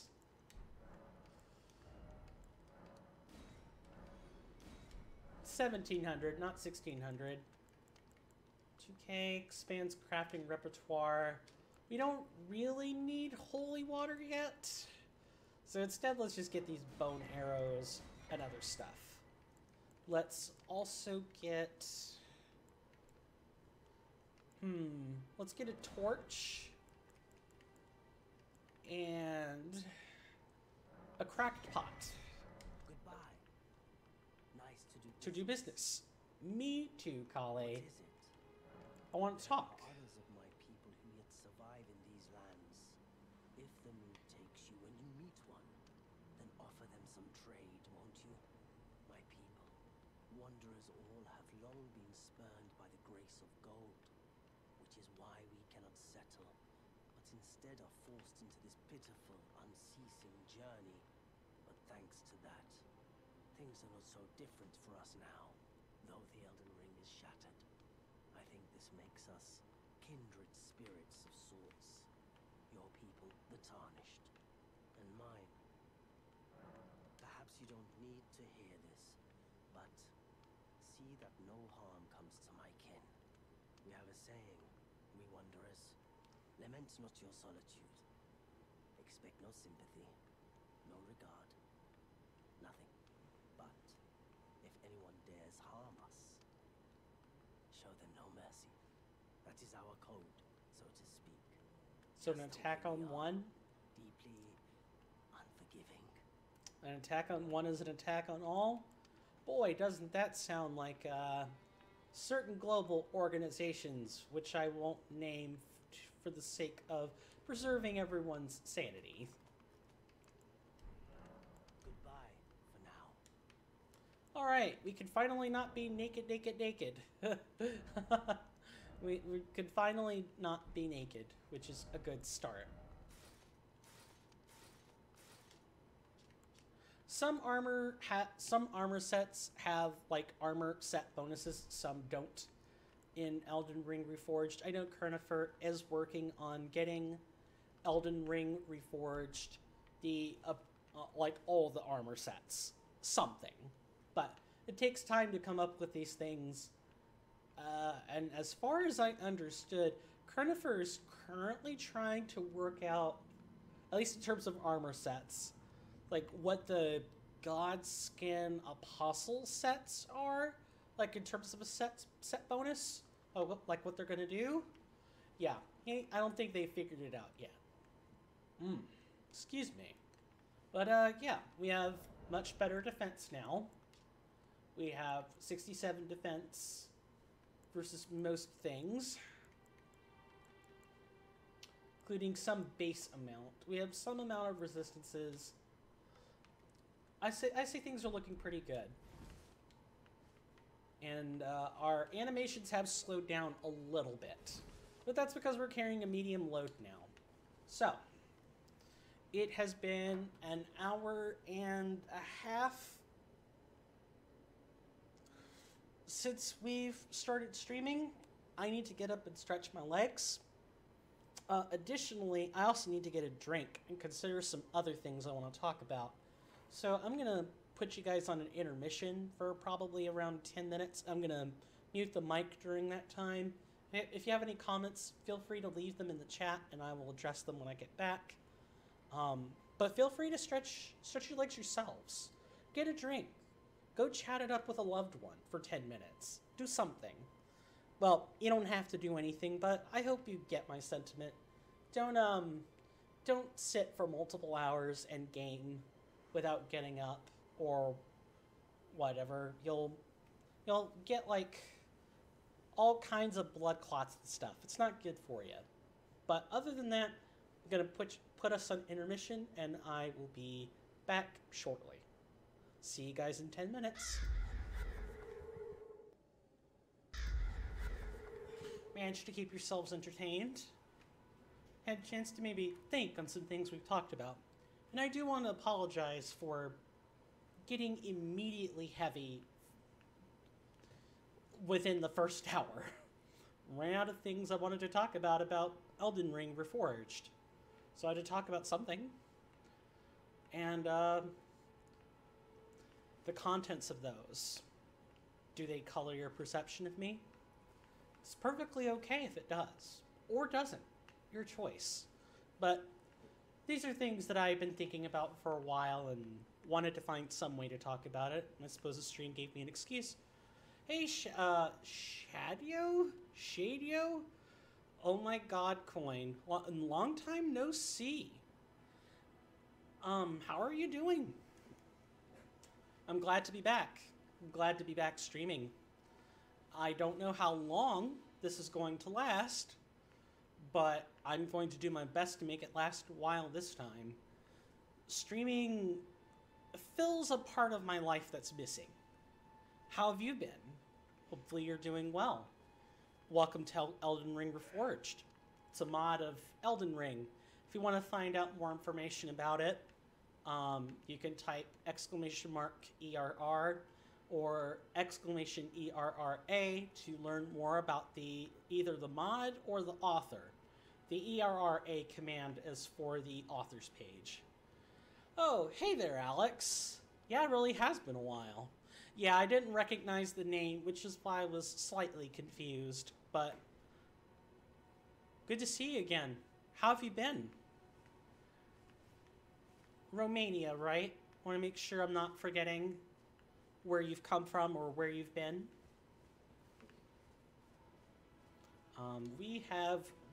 Yeah, good.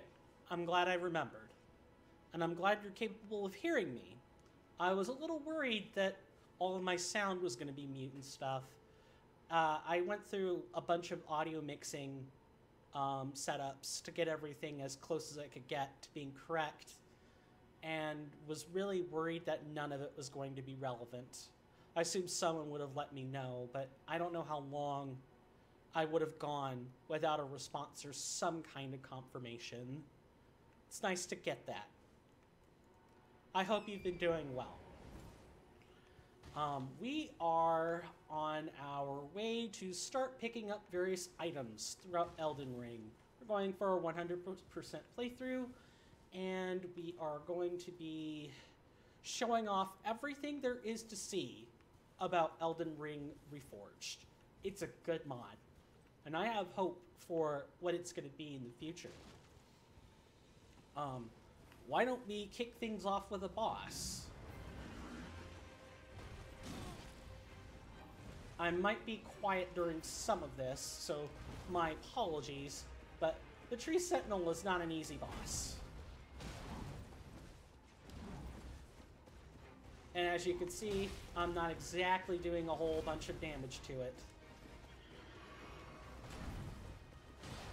Better to attack from the Tree Sentinel's left side rather than his right side. But it's not easy. If you're fighting him on foot and not on horseback, it can be hard. The horse can even body check you if you're not careful.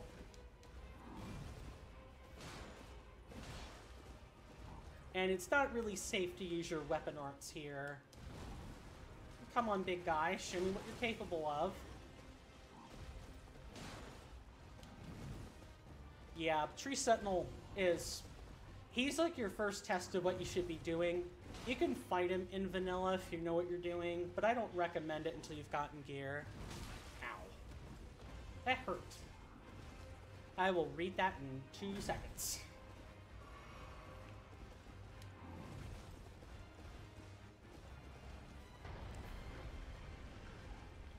I'm sorry to hear that. And I'm glad to hear you've got some hope for the future. I'm sorry that relationship didn't last. That's rough. I know a lot of friends who are going through similar things right now with their relationship. 2022's just been a rough time of year. Oh, don't delay your attacks like that. I'm glad to hear you've got some hope for the future. A lot of people don't really have that same amount of enthusiasm, and I'm sure it wasn't easy to get where you were mentally, at least in terms of that enthusiasm. Like, as you can see, if my attention is even halfway not there, this guy kicks my butt big time.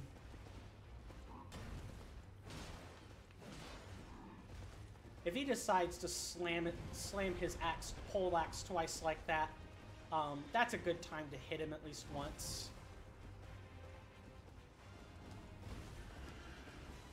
There's some bad screen flickering going on. I've been looking over and over again, but I hope there's no screen flickering on your side of the equation.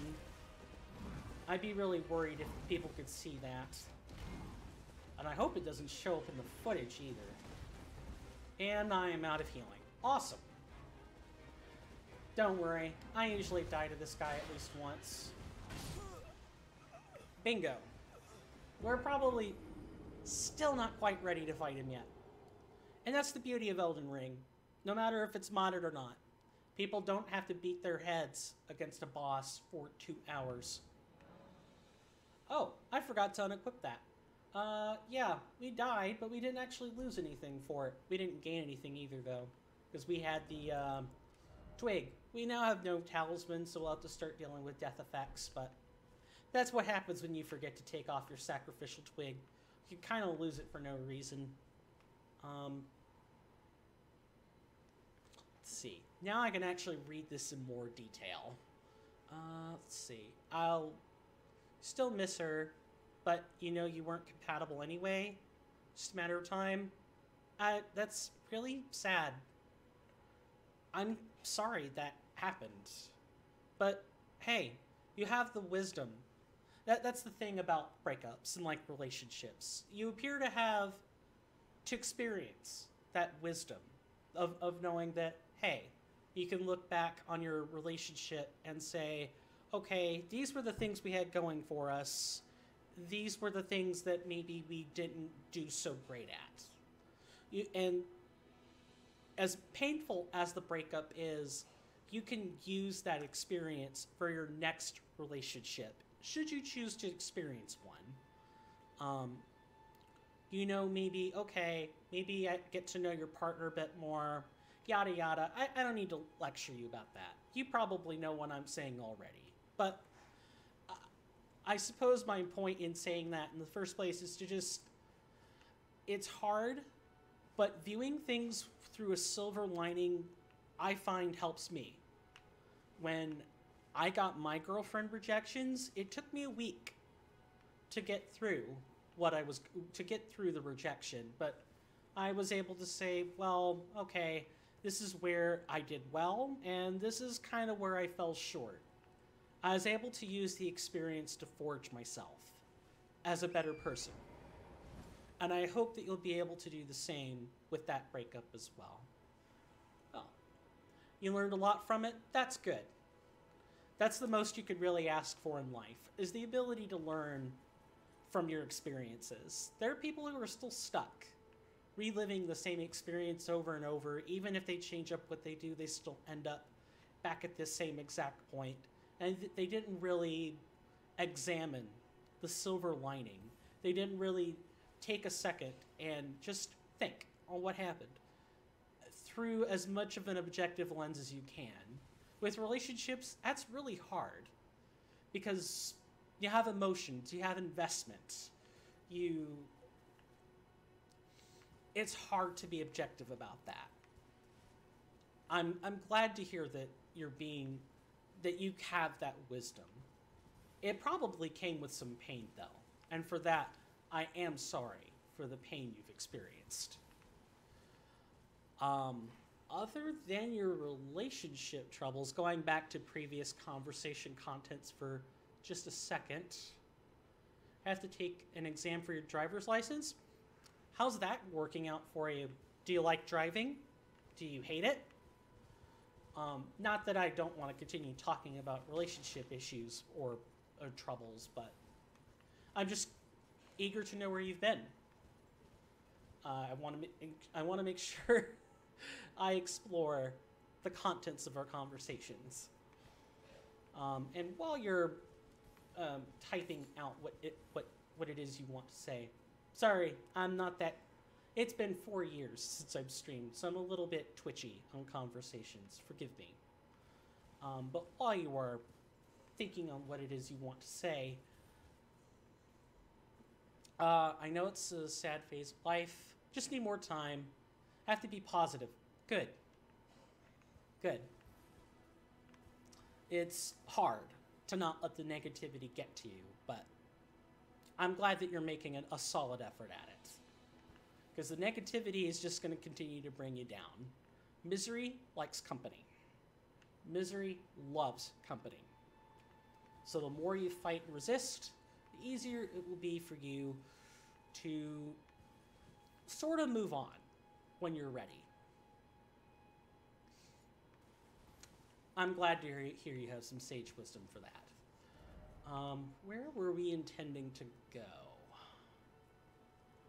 How do I want to do this? Maybe... yes, I know what we can do. We can go to the coastline. After, we go up here and talk to someone first.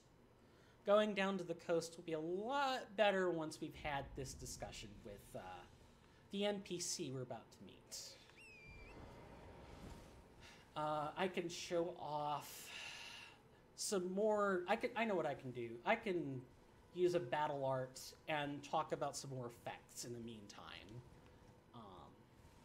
Because Elden Ring Reforged gets a lot of combat correct.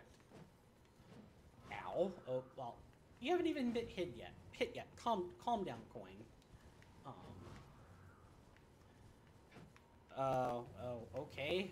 What's going on with the controls? Ow.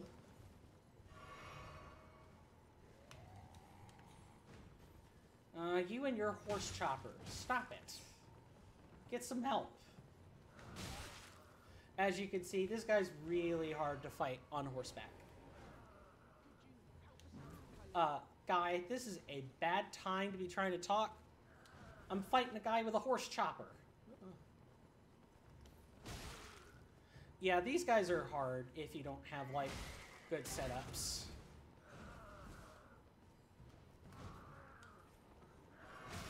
Yeah, and their horse choppers do a lot of damage. And even, like, deflecting the blow doesn't really help that much. Because as you probably just noticed, or anyone for that matter, getting the perfect deflect still doesn't make you immune to knockback. So I just kind of rolled on the ground there before ultimately getting chopped down. It's not the best. Deflections are one of those things that you get used to if you're playing melee. Our ultimate build is caster oriented though. We kind of want to be staying away from having to do that. Let me see. It's fine, I guess. Instructor isn't the best teacher. Sometimes it makes me uncomfortable, gets annoyed, raises his voice. But usually this is the technique the instructors are using to teach their students in my country, so yeah. Just trying to stay focused. Sorry to hear that. How about the experience itself, though? Like, you're learning the techniques, but does driving on the road scare you? Or have you not gotten to that point yet? I've been through Academy here at the US as well. I haven't gotten my actual license yet. Still on a permit, but when I was at the Academy, we basically learned everything through quizzes and study, and then we were responsible for setting up one-on-one time with our instructors. I don't know exactly how it's working in Romania, so you're kind of my window into that. But when I was driving one-on-one with my instructor, he understood that I was a nervous person behind the wheel. I had gone through 3 wrecks prior to that. Most of them were beyond my ability to deal with. I was a passenger when those wrecks happened. So he understood that I was nervous and told me what I was supposed to do while I was driving with him, but he let me kind of dictate the pace of the 4 sessions I was able to get from the Academy. And we only went on the big road when I was ready. And I'm grateful for that, because I wouldn't be anywhere near as competent as I am with driving now had I not had an instructor like that. I hope to take those skills toward a real license soon.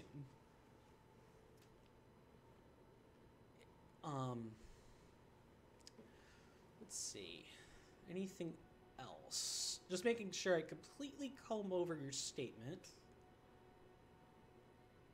It sucks that the instructors are choosing to kind of raise their voices and yell at you, but these are dark times. I'm not sure what else to say other than I'm sorry. And hopefully they stop yelling at you. Sooner rather than later. Students don't usually learn that great if they're being yelled at. Now I'm doing some extra hours. Pretty annoying to drive through the city. The fact that you have to bypass the holes. Oh, because the roads aren't in good shape. Yeah, that sucks. When I was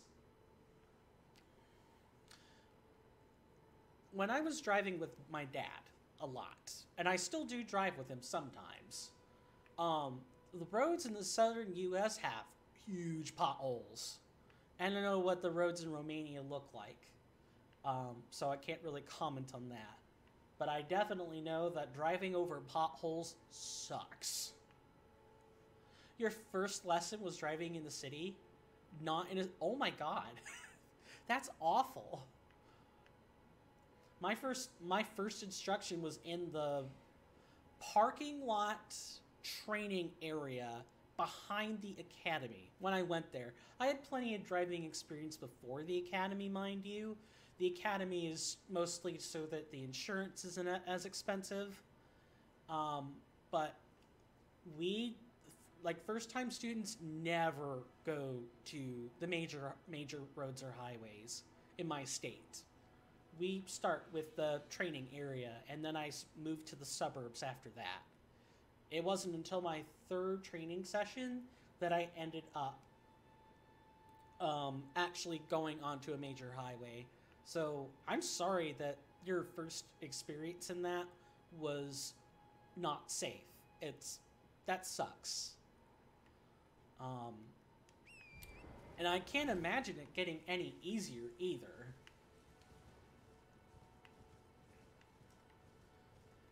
So in the meantime, we are reclaiming our souls, and we're going to show this horseman that we mean business. Don't even think about it. The horseback combat, riveting. Don't kick me. And it's a lot of this. Just kind of chasing each other and doing some light or heavy attacks and hoping to kill the horse or else stagger it. Couldn't even keep the steering wheel still? That sounds awful.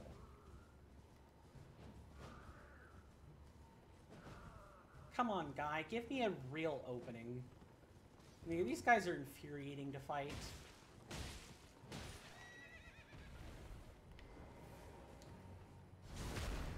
Eat a club to your spine. And then we back off because this guy has just activated his battle cry. Alright. I will now demonstrate the blue shimmering light we were talking about earlier, or that I had alluded to earlier. Come on, big guy. Don't shoulder check me. Yeah, your FP goes up very slowly. That's the blue bar in the middle. It regenerates passively in the background. It's actually pretty cool. FP is kind of really hard to come by, normally. Eventually, I will be able to replace what I've lost in using that battle cry. Going back to the driving conversation. Couldn't even keep the steering wheel still. Have future lessons gotten better since you've had to have gotten some amount of being used to the environment, or has it generally still been difficult? If you don't mind my asking. Now, where were you, lovely little NPC? You're somewhere. This screen tearing is awful. I almost want it on the stream so you guys can see it, but at the same time, if you guys don't see it, that just means a better experience. And for that, I'm grateful. Oh, yes. I remember. Some clod turned me into a tree. You were just breaking the spell, weren't you? Thank you. The name's Bok. I was pushed out of the cave. Told not to come back. Not ever. Then I ended up as a tree. Lucky you came along, really. Let's see. Same time, you're looking for a job, dropped out of college 2021. I started doing calisthenics. Yeah, body weight exercises to keep myself motivated. Nice. I mean, hopefully dropping out of college was what you wanted to do instead of being forced to do it. But bettering yourself is never a bad thing at all. And I'm glad to see that you're doing that. I need to do it myself. I'm 5'4" and probably over 300 pounds. It's terrible. I have a lot of weight to lose, but I do have plans in mind. I just don't control the menu at the house, so I kind of have to ask and bargain for things I'm supposed to eat. It's worse than it is. I'm making it out to be worse than it is. But when you're feeding 3 people in a household and they all have different dietary requirements, finding a menu that works for everyone while not going broke is a big challenge. And I understand that. So I will eventually get on the right path. But that stuff takes time. You're improved. You've improved at driving? Good. So I have to do some more hours in the exam zone. Is that like a designated training area? Or is that just the time block for that unsafe driving? Oh, what a shame. When they threw me. And take your time on your responses. We're talking about 2 or 3 different subjects at once. Express my thanks. I hope you can forgive me. Poor guy. Don't worry, Bach. Your mushrooms are safe with me. I will make good use of them. If you can afford to wait for a while, I could sneak back into the cave and bring back something of actual value. Then I'd be of some real use to you, I reckon. Makes sense. Anyway, I don't really care about the diet at the moment. I'm gonna have to fix the orientation of the chat. That looks a little wonky. Skinny guy, so you kind of just have to gain muscles. That's good. Yeah, I'm trying to do the opposite, so 2 completely different things. Can you repeat the question? Shoot, did I just forget? I literally said this 2 minutes ago. It happens all the time. I think my question was, when you said the exam zone, what were you talking about? Is the exam zone an area on where your instructors train you, or is that just the block of time that you're being trained at the driving academy?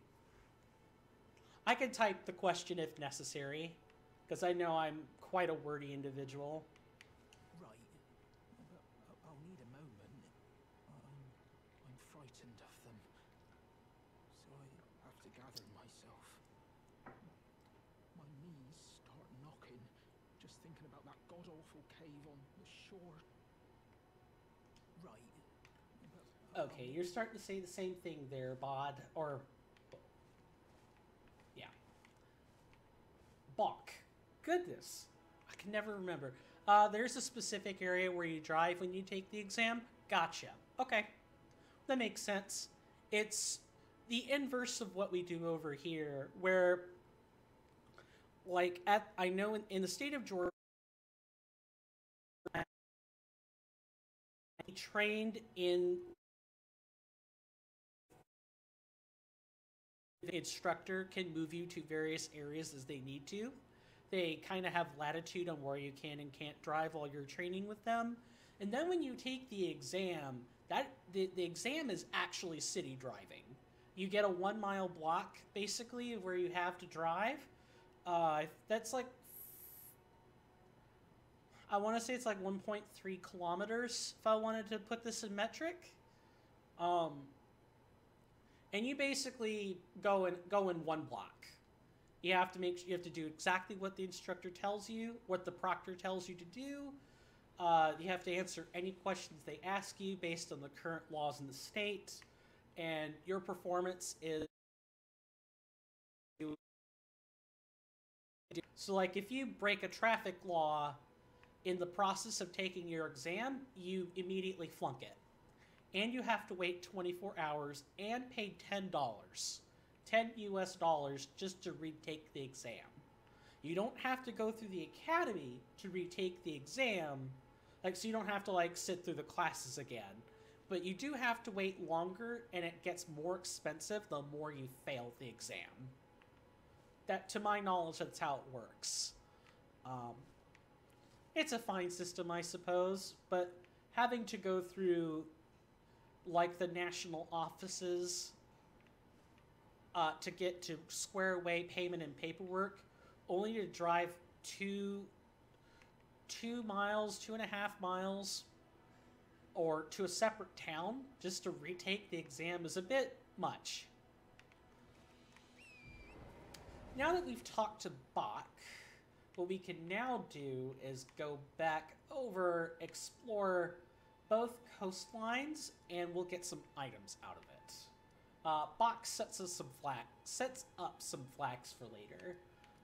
We're gonna start by going over to this beach line.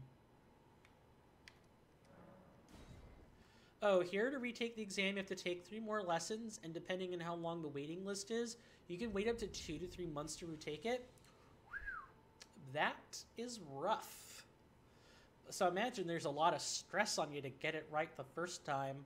I guess that's true here as well, but the penalties to retake it seem less steep when you give me that information.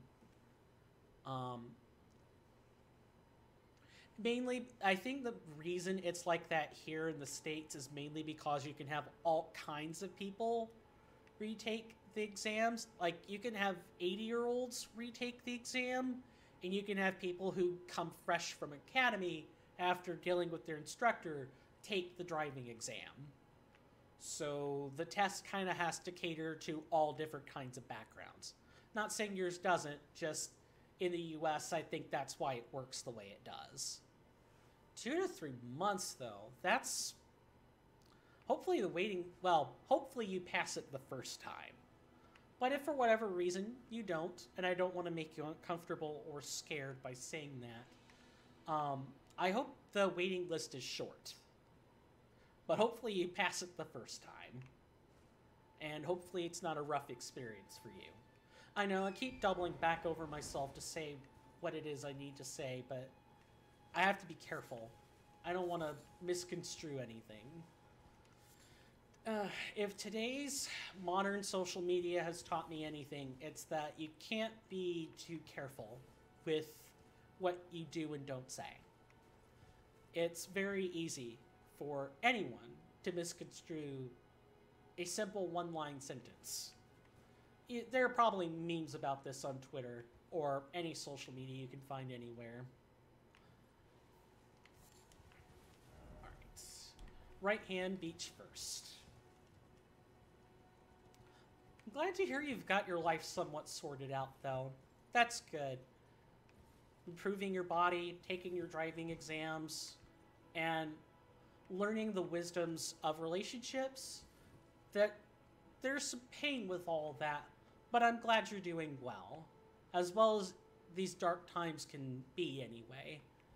I like to think I'm pretty much in a similar boat where now that I have recovered from academic, how do I put this? Like an academic reset, where I kind of experienced some mental dissonance. I wasn't too thrilled with my performance. And that kind of set me on a dark mental path for a while. I only recovered from it about a month ago. And in that amount of time, things have happened, life has moved forward, and I'm just glad to put that behind me. And this stream is going to go a long way toward that, because I'm reclaiming some of my former life. Let me turn back the conversation here. The problem now is still the job. You don't know what you want to do.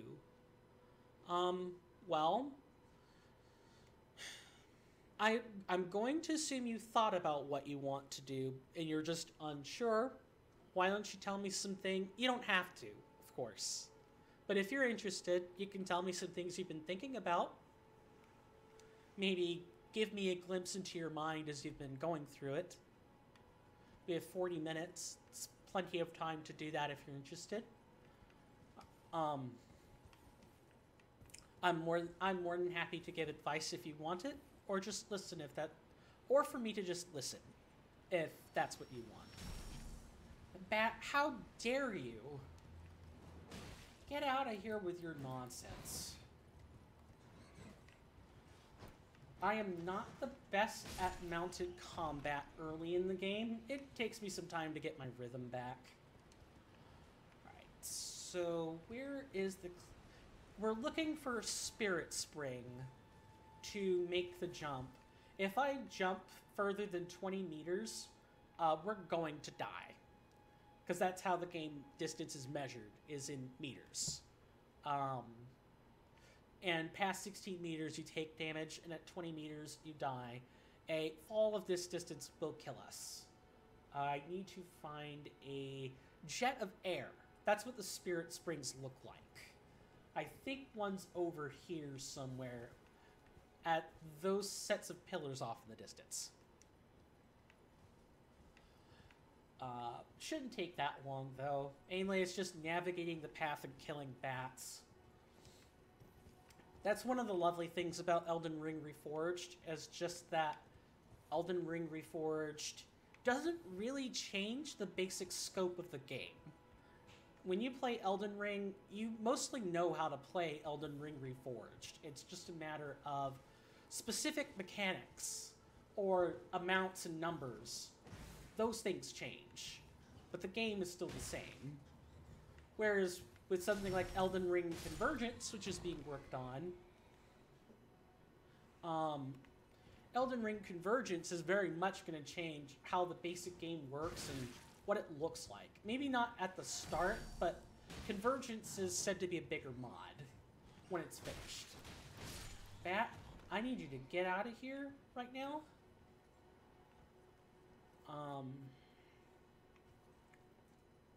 I look forward to seeing what Convergence is when it finishes developing, but we're not here to talk about Elden Ring Convergence. We're here to talk about Elden Ring Reforged. And of course, this lovely discussion we're having about your path in life. When I didn't always want to be a biology major. I initially wanted to go into stonemasonry. That's like making buildings out of cement and stuff. And I learned pretty quick after high school was finished that I didn't want to deal with all that physical strain. So I chose something that was sort of in my wheelhouse, which is what I thought being a pharmacy technician was all about. And I suppose in a way it was, where you kind of help people get their medicine and fill their prescriptions for them and all kinds of stuff. But you can't really say that much as a farm tech. You're kind of limited by your pharmacist. Here, I don't know how it is in Romania, but here in the US, as a technician, what the job is really pared down to is saying, do you understand your medication? Imagine my hand here holding up a bag containing the patient's meds. Do you understand the contents of your medication? Can you read everything on the paper? Do you have any questions?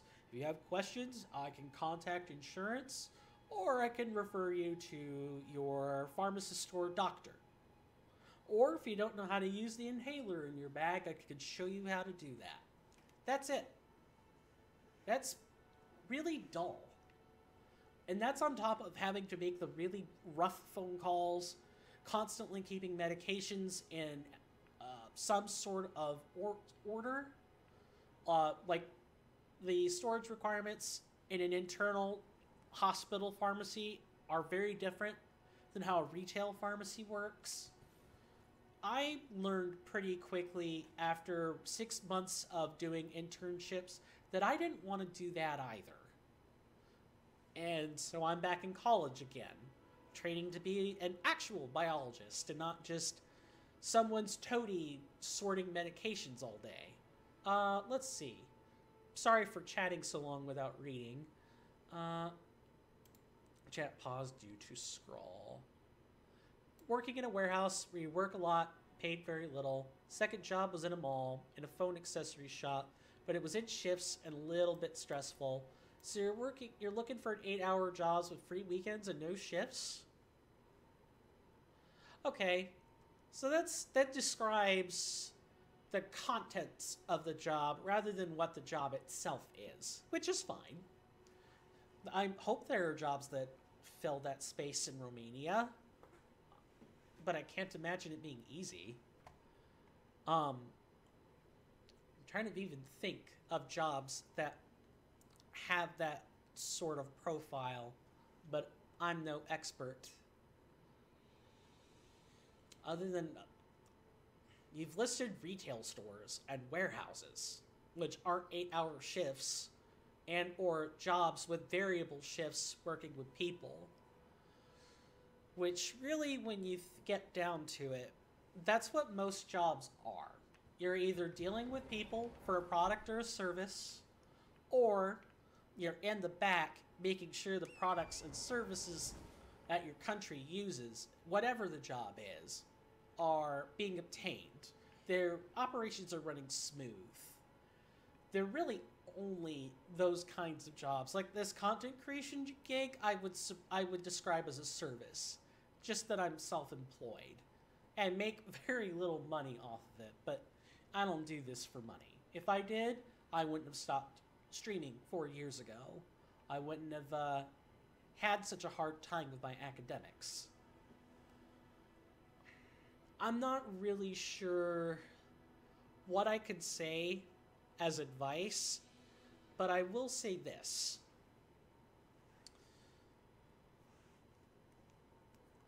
As long as you're willing to look, as long as you're willing to keep your head up when you're looking for a job, as long as you're willing to be realistic with yourself, reasonable, and know that no one job profile is perfect.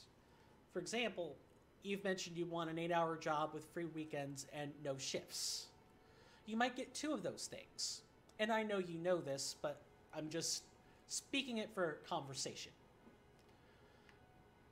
If you can get 2 of those things, that's probably a good compromise. You're probably not going to get everything you want. But if you're willing to keep that outlook in mind, I don't think you'll drive yourself crazy. Anyway, if you don't mind me asking, what happened with your desire to become an anti-terrorist bioweapon something? I'm still working toward that. I've been going to school about half-time for 4 years now, and counting. I'm still working towards that degree. My degree is technically a cellular and molecular biologist. But what I want to do with it is biodefense. Or bio-counterterrorism. Let me type that word out, because that's a mouthful.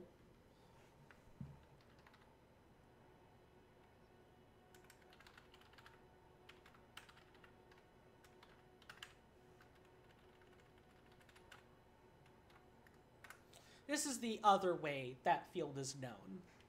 But basically, that goal is to just keep people from engineering crazy biological disasters for us to deal with.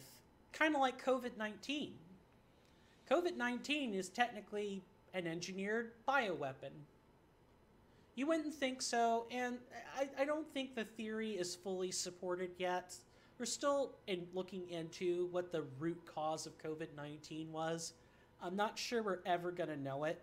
But if you ever want to know a modern example of what what I'm studying to prevent, it's that. Because the Chinese, whether we like it or not, are responsible for how COVID-19 played out. And the US NIH is also partly responsible, because it's known at this point that there was gain-of-function research being done, where gain-of-function is essentially, and I'm trying not to make this political because it's not what it is, but people need to understand that COVID-19 didn't just come from nowhere. It came from somewhere.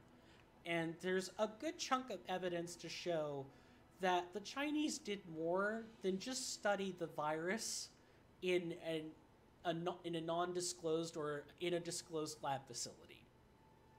There's been evidence of genetic markers being meddled with. I forgot where I was going to take that. In short, that's the field that I'm looking to deal with. And that means getting tangled up in crazy governments or weird organizations wanting to put an end to life on Earth as we know it. Whether it's through, something like The Last of Us, where, people found a way to tinker with cordyceps, or anthrax, or modern-day COVID-19. That's very scary stuff. And that would be what I'm studying, is it possible? The genetic science says, yes, it is. But how would it be carried out? And is there anything we can do to stop it? It's a very theoretical field. Biosecurity, on the other hand, would be the response to COVID-19. So biodefense is the part of the field that is associated with research and development. Biosecurity would be things like, okay, we have a COVID-19 vaccine, how do we distribute it to the population? How effective is the vaccine? Or multiple vaccines? Which one works best?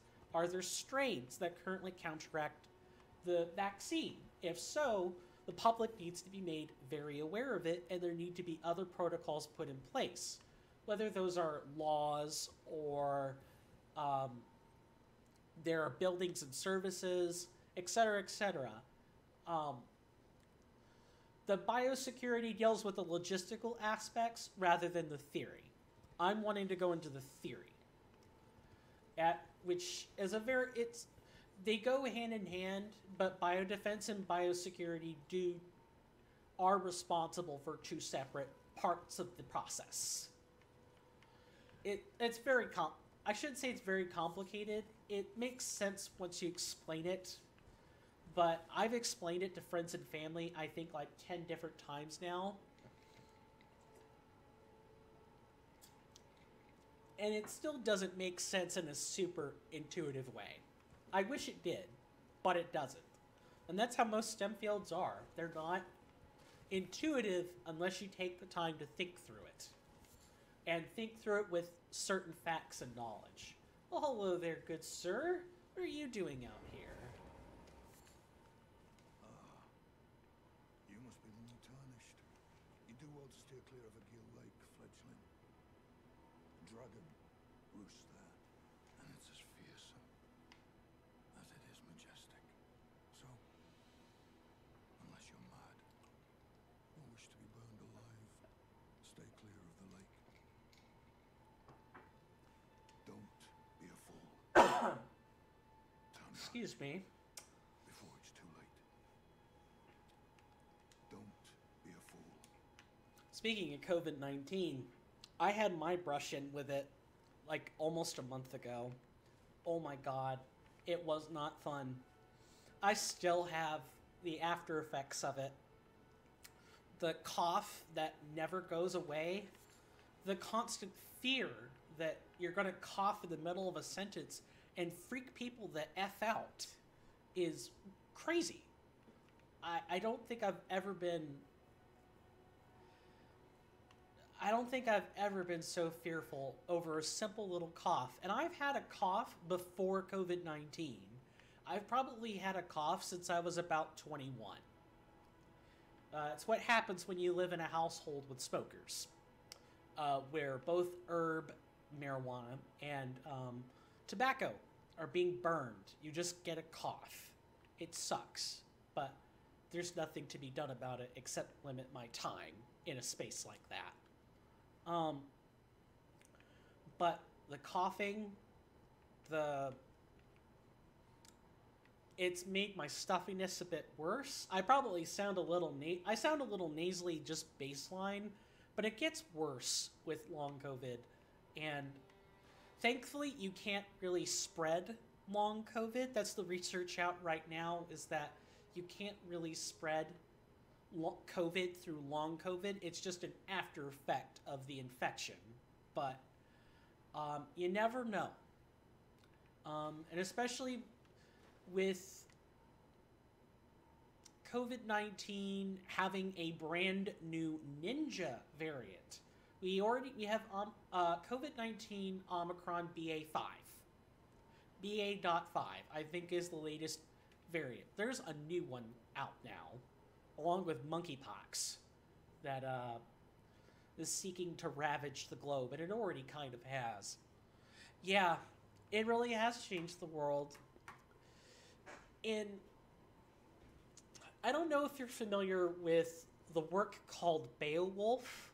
It's an old literary story told through epics. But in that world, in that part of history, no one really trusted one another. Several times throughout the story, in Beowulf, people ask, "Where did you hail from? Did you get the vaccine?" "Yep. Vaccinated and triple boosted. I'm as caught up on vaccination as I can be, not barring the vaccine that's being engineered now to deal with the new strain, the new variant. It's still being worked on. It's not done yet, but I will get it when it comes out." In that world, people constantly asked where you hailed from, and if your answer wasn't suitable, you were often not allowed to pass. And that was a time where no one trusted anyone. When COVID-19 hit the globe and hit it hard, I think that's when we as a society lost trust in each other. Maybe not all at once. And I'm not saying every person has gone through a trust crisis, but I think that's what COVID-19 and its variants are leading to. All these diseases. They're political now. They are geopolitical. People are using COVID-19 to meet their own geopolitical agenda. And it is costing the average person a lot to be a part of that geopolitical scheme, no matter which country it is. Everyone is using it for their own ends. And it sucks. As someone who is studying to be a biosecurity specialist, it breaks my heart when people use things that can kill one another, especially things that are biological like this, and can't really be controlled.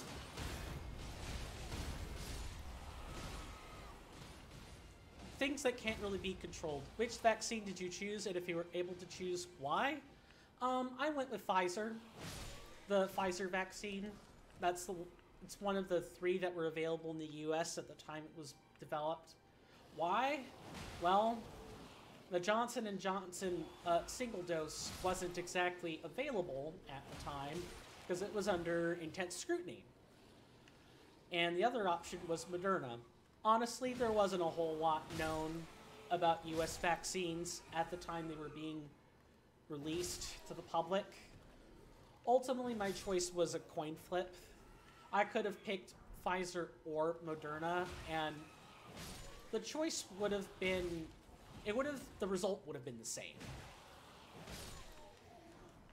Which one did you choose? I don't know what kind of options Romania did or didn't have for vaccines. I know not every country in the world has their own vaccine. We're not that far. We as a species are not that far enough along yet in biological science. We know how to curb bacterial infections, although that is not a permanent feature, but viral infections are something we don't really have a whole lot of control over. There's still so much about viruses we don't understand. Ugh, stuffy. Got the Johnson & Johnson, but it's kind of invalid for some reason in Europa. So Johnson & Johnson had a 70% efficacy rate at the time it was minted and mass-produced. Old vaccines, like the polio vaccine and etc., you wanted it because it was one dose? Yeah, I can understand that. Why get jabbed twice when you can get jabbed once and it reasonably works? Supposedly, the way that vaccines were made, you had to infect animal cells first. And animal cells produce the antibodies that would then be put into a serum and then run through all the necessary equipment in order to make it. That was the old way of making vaccines, and that was what the Johnson & Johnson variant is. It's, to put it in air quotes, a real vaccine. It is a bona fide vaccine. The Pfizer, Moderna, and other variants we have today are what we call an mRNA vaccine, which means it uses an mRNA carrier molecule in order to communicate the necessary products to make for antibodies and put that into your DNA. mRNA is one of the few molecules that can fit through the nucleus of your cells because mRNA contains information. It also goes to your ribosomes, and the genetic transcript off the mRNA is what is read by your ribosomes, the organelles that make proteins in your cells, basically. That's how they make proteins. They read the script, and then the ribosomes use that script along with tRNA and peptide units for proteins to make the vaccine. It's sort of a shortcut where instead of putting the antibodies in directly that may not be compatible, they're trying to get your cells to do that job on their own. But the result is less than stellar, and generally mRNA transcripts fade after a while. The protection is temporary. It's not permanent. Our mRNA vaccines today, like the ones that Pfizer and Moderna have, come with some shortfalls because they don't exactly do what a vaccine is supposed to do. I don't know if you know this, but the WHO and the North American CDCs changed what the word vaccine means. In 2015, a vaccine made you immune to a virus or an infection. In 2019, I believe that definition was changed to prevent severe infection or to produce immunity in. And then in like 2021, the definition was further changed to producing enough antibodies or an immune response in which the patient does not die. I'm paraphrasing the exact definitions, but basically vaccines don't do what they did 6 years ago. Otherwise, you probably wouldn't have vaccines now. Instead, they just kind of keep you from dying. And the protection fades after 6 months to 18 months, depending on the exact tech used to make the mRNA vaccine. It's kind of deceptive, actually. It also breaks my heart as someone who's studying biodefense that the definition, or the standard, that's really what it is. The standard had to be lowered in order for the efficacy rates of the vaccines to be as high as they were. It makes me suspect foul play. Even if there are people making the vaccines with the best of intentions, it makes me feel as though there's some kind of foul play in place, and I just don't know what it is. That makes me nervous. I hope it makes no, I don't want it to make people nervous, but it might have the unintended effect of making people nervous. I'm not trying to downplay getting a vaccine or anything. It's just, why would you change the definition of what a vaccine does as the vaccines are being made? Why would you do that? Is it to protect people from getting sued when the vaccines don't do what you say they do? Or is it for other reasons? Without proof, all I can do is speculate. And I'm hoping that's what the worldwide investigations into COVID-19's origins will do, is show why. Why definitions were changed. How did COVID-19 start? What was the goal? Was it really simple neglect? Did the Chinese just want to cover their own ass? Or was it malevolent? Did people want to bioengineer some kind of great reset? Was there an agenda in place? That's what I'd be really curious to know. And I think a lot of people are. And the fact that, for whatever reason, the populations of the world are getting a runaround by the chosen few who have evidence and can't share it, or have an ulterior agenda and don't want to share it. I think that's the crux of a lot of the world's destabilization. If it's not the Ukraine war with Ukraine and Russia, and it's not the other military upsets, it's the fact that COVID-19 might just break humanity. And yeah, that's the thing. It's not even done, and we have a war between one power way bigger than the other. It's just, the world's not in a good state right now. And people seem all too eager to step into the dividing line that the government gives them, assuming that their governments are innocent, or they have their best interests, or that certain organizations have their best interests at heart. No, that's not true.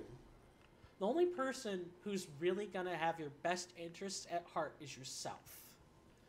That's not to say, like, if we were to take you and I might want what's best for you, but only you really know what that looks like. You live in Romania, you know what your mental state is like, you know what your physical state is like.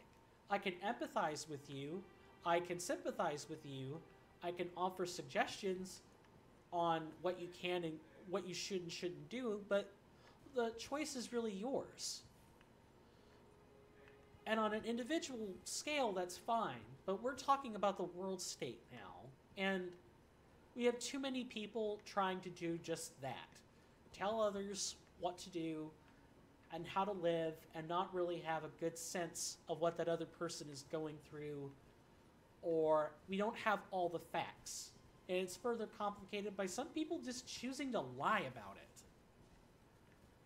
But I'm speaking without evidence, without logic. I'm speaking my emotions. And that's not really something I want to be doing that much. Simply because that kind of speaking is what has led to where we are now as a species. The wars, the virus, all of the culture wars that have been going on in the background have been because people speak with their emotions and are duplicitous when they do so. When they lie. When they break others in an attempt to do that. Where is this spirit spring? There was a spirit spring here. I'm gonna figure this out. Even if it takes me the next 10 minutes to do so. I had something I was gonna say, and I completely forgot. I'm 30. And I'm not as spry as I used to be. My cylinders take a lot longer to fire than they did when we first met, and even 4 years ago. I don't know if it's a sign of the brain fog from long COVID or something else, but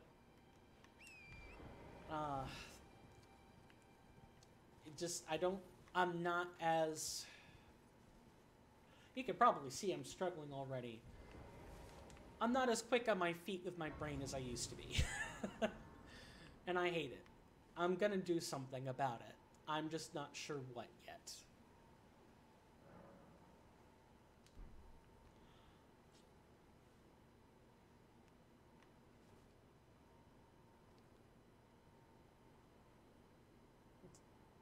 It's so dumb to start a war in the 21st century. Yeah, I agree.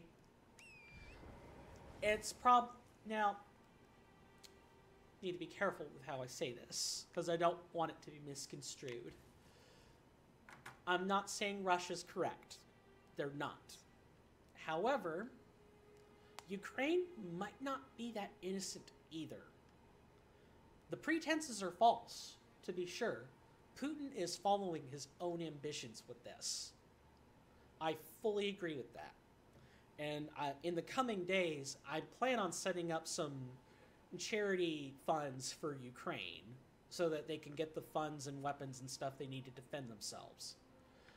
But there's a reason that the word Azov has been said repeatedly over and over. Because you have the Azov massacre or the Azov incident. There's a reason why that particular unit gets so much bad rep. And it might be for a good reason. It might be worth looking into. But you can't look into the cause of all of those events if the Ukrainians don't have a land to call home. Ukraine can't get their act together if they're killed in the process. That's all I'm really saying about it. I support Ukraine's right to sovereignty, just that there might be some stuff going on that maybe the Ukrainians don't want to talk about, for obvious reasons. And there's nothing inherently wrong with that. After all, the US has skeletons in its closet as well. We really shouldn't be lecturing anyone on how to live or what to say and do, but there has to be some kernel of truth to the reason that the Azov battalion is mentioned so much. Agreed. Innocent people are the ones who suffer in the meantime, and that's wrong. Utterly and completely wrong. In both countries. Yeah, I'm sure the Russian people didn't ask for this. Russian people are busy being ferried off to war, are clapped in irons and thrown in jail for 15 years plus, just for criticizing the war. Just for criticizing the war. Never mind protesting. Never mind trying to leave the country. It's wrong. The world is on its way to hell in a handbasket very fast. And I'm not sure what started it. COVID or this. Or if we're already in hell, we just don't know it yet. I don't know what it is. But if we're going to survive as a species, we have to fix these problems. We have to figure out, is it the ambitions of a few that cause government systems to fail and for people to be betrayed and be killed for no reason? Or is it the whole system? Is it as existential, or is it isolated? Is it something that could be fixed if enough of the world bands together to do something about it? If not, and it is existential, then we have a new question we have to ask ourselves. Is this the humanity we want to is this the version of humanity we want to see? Some people's answer would probably be yes. Most people would probably say no, and for good reason. But that is the question we must ask ourselves. Is this the humanity and the Earth that we want to see. If enough of humanity says yes, then I'm afraid we're in for some dark times. We're in for darker times. If the answer to that question is ultimately no, then what are we doing about it? It's clear that we can't do nothing, but people can only rise so far above their station to change the state of the world. One man or woman or child cannot do this by themselves. It has to be a group effort. But where do we even begin? That's probably the real question. Not so much the existential question, but if you were going to go about and change how humanity operates, that's a big ask. How do you do it? Do you start from the top? Do you cut the head off of the snake and hope the rest of the body cooperates? Or do you burn the snake from the tail up and completely start from scratch? I'm speaking in metaphor, but if there were an easy answer to those questions, I don't think we'd have COVID and war and resource shortages. We wouldn't have this stuff as a human species. We might be in a better place. It's 3:57 Eastern Standard Time, and not that this hasn't been fun, but my goal is to stream for 3 hours. I'm gonna poke around and see if I can't find someone to host. It's been really good talking to you again, Alex. I mean that. I'm glad that we were able to meet up again, virtually. I miss this. I miss being able to chat to people practically anywhere in the world and get a new, interesting perspective on things. It's going to be tough to sustain this when I have complicated college courses, but I'm going to do my best to make a go at this again. 4 years was too long. I don't really have a good person I can host for this. So I think I'm going to turn you guys over to the Bob Ross channel. If you guys like art, or you guys just want to relax and chill, and not really have to think about things for a half hour or however long the Bob Ross marathon is going for, definitely, I think you guys will enjoy the host. Next time with Elden Ring Reforged, I'm going to continue exploring I don't actually think we got that much accomplished, for being honest. We're going to go back to wow, I cannot talk. We're going to continue exploring the beach coasts and make our way to that cave that Bach was talking about. And go from there. I have so much more of Elden Ring Reforged that I want to show you guys. Thanks again for the good conversations. I really appreciate that.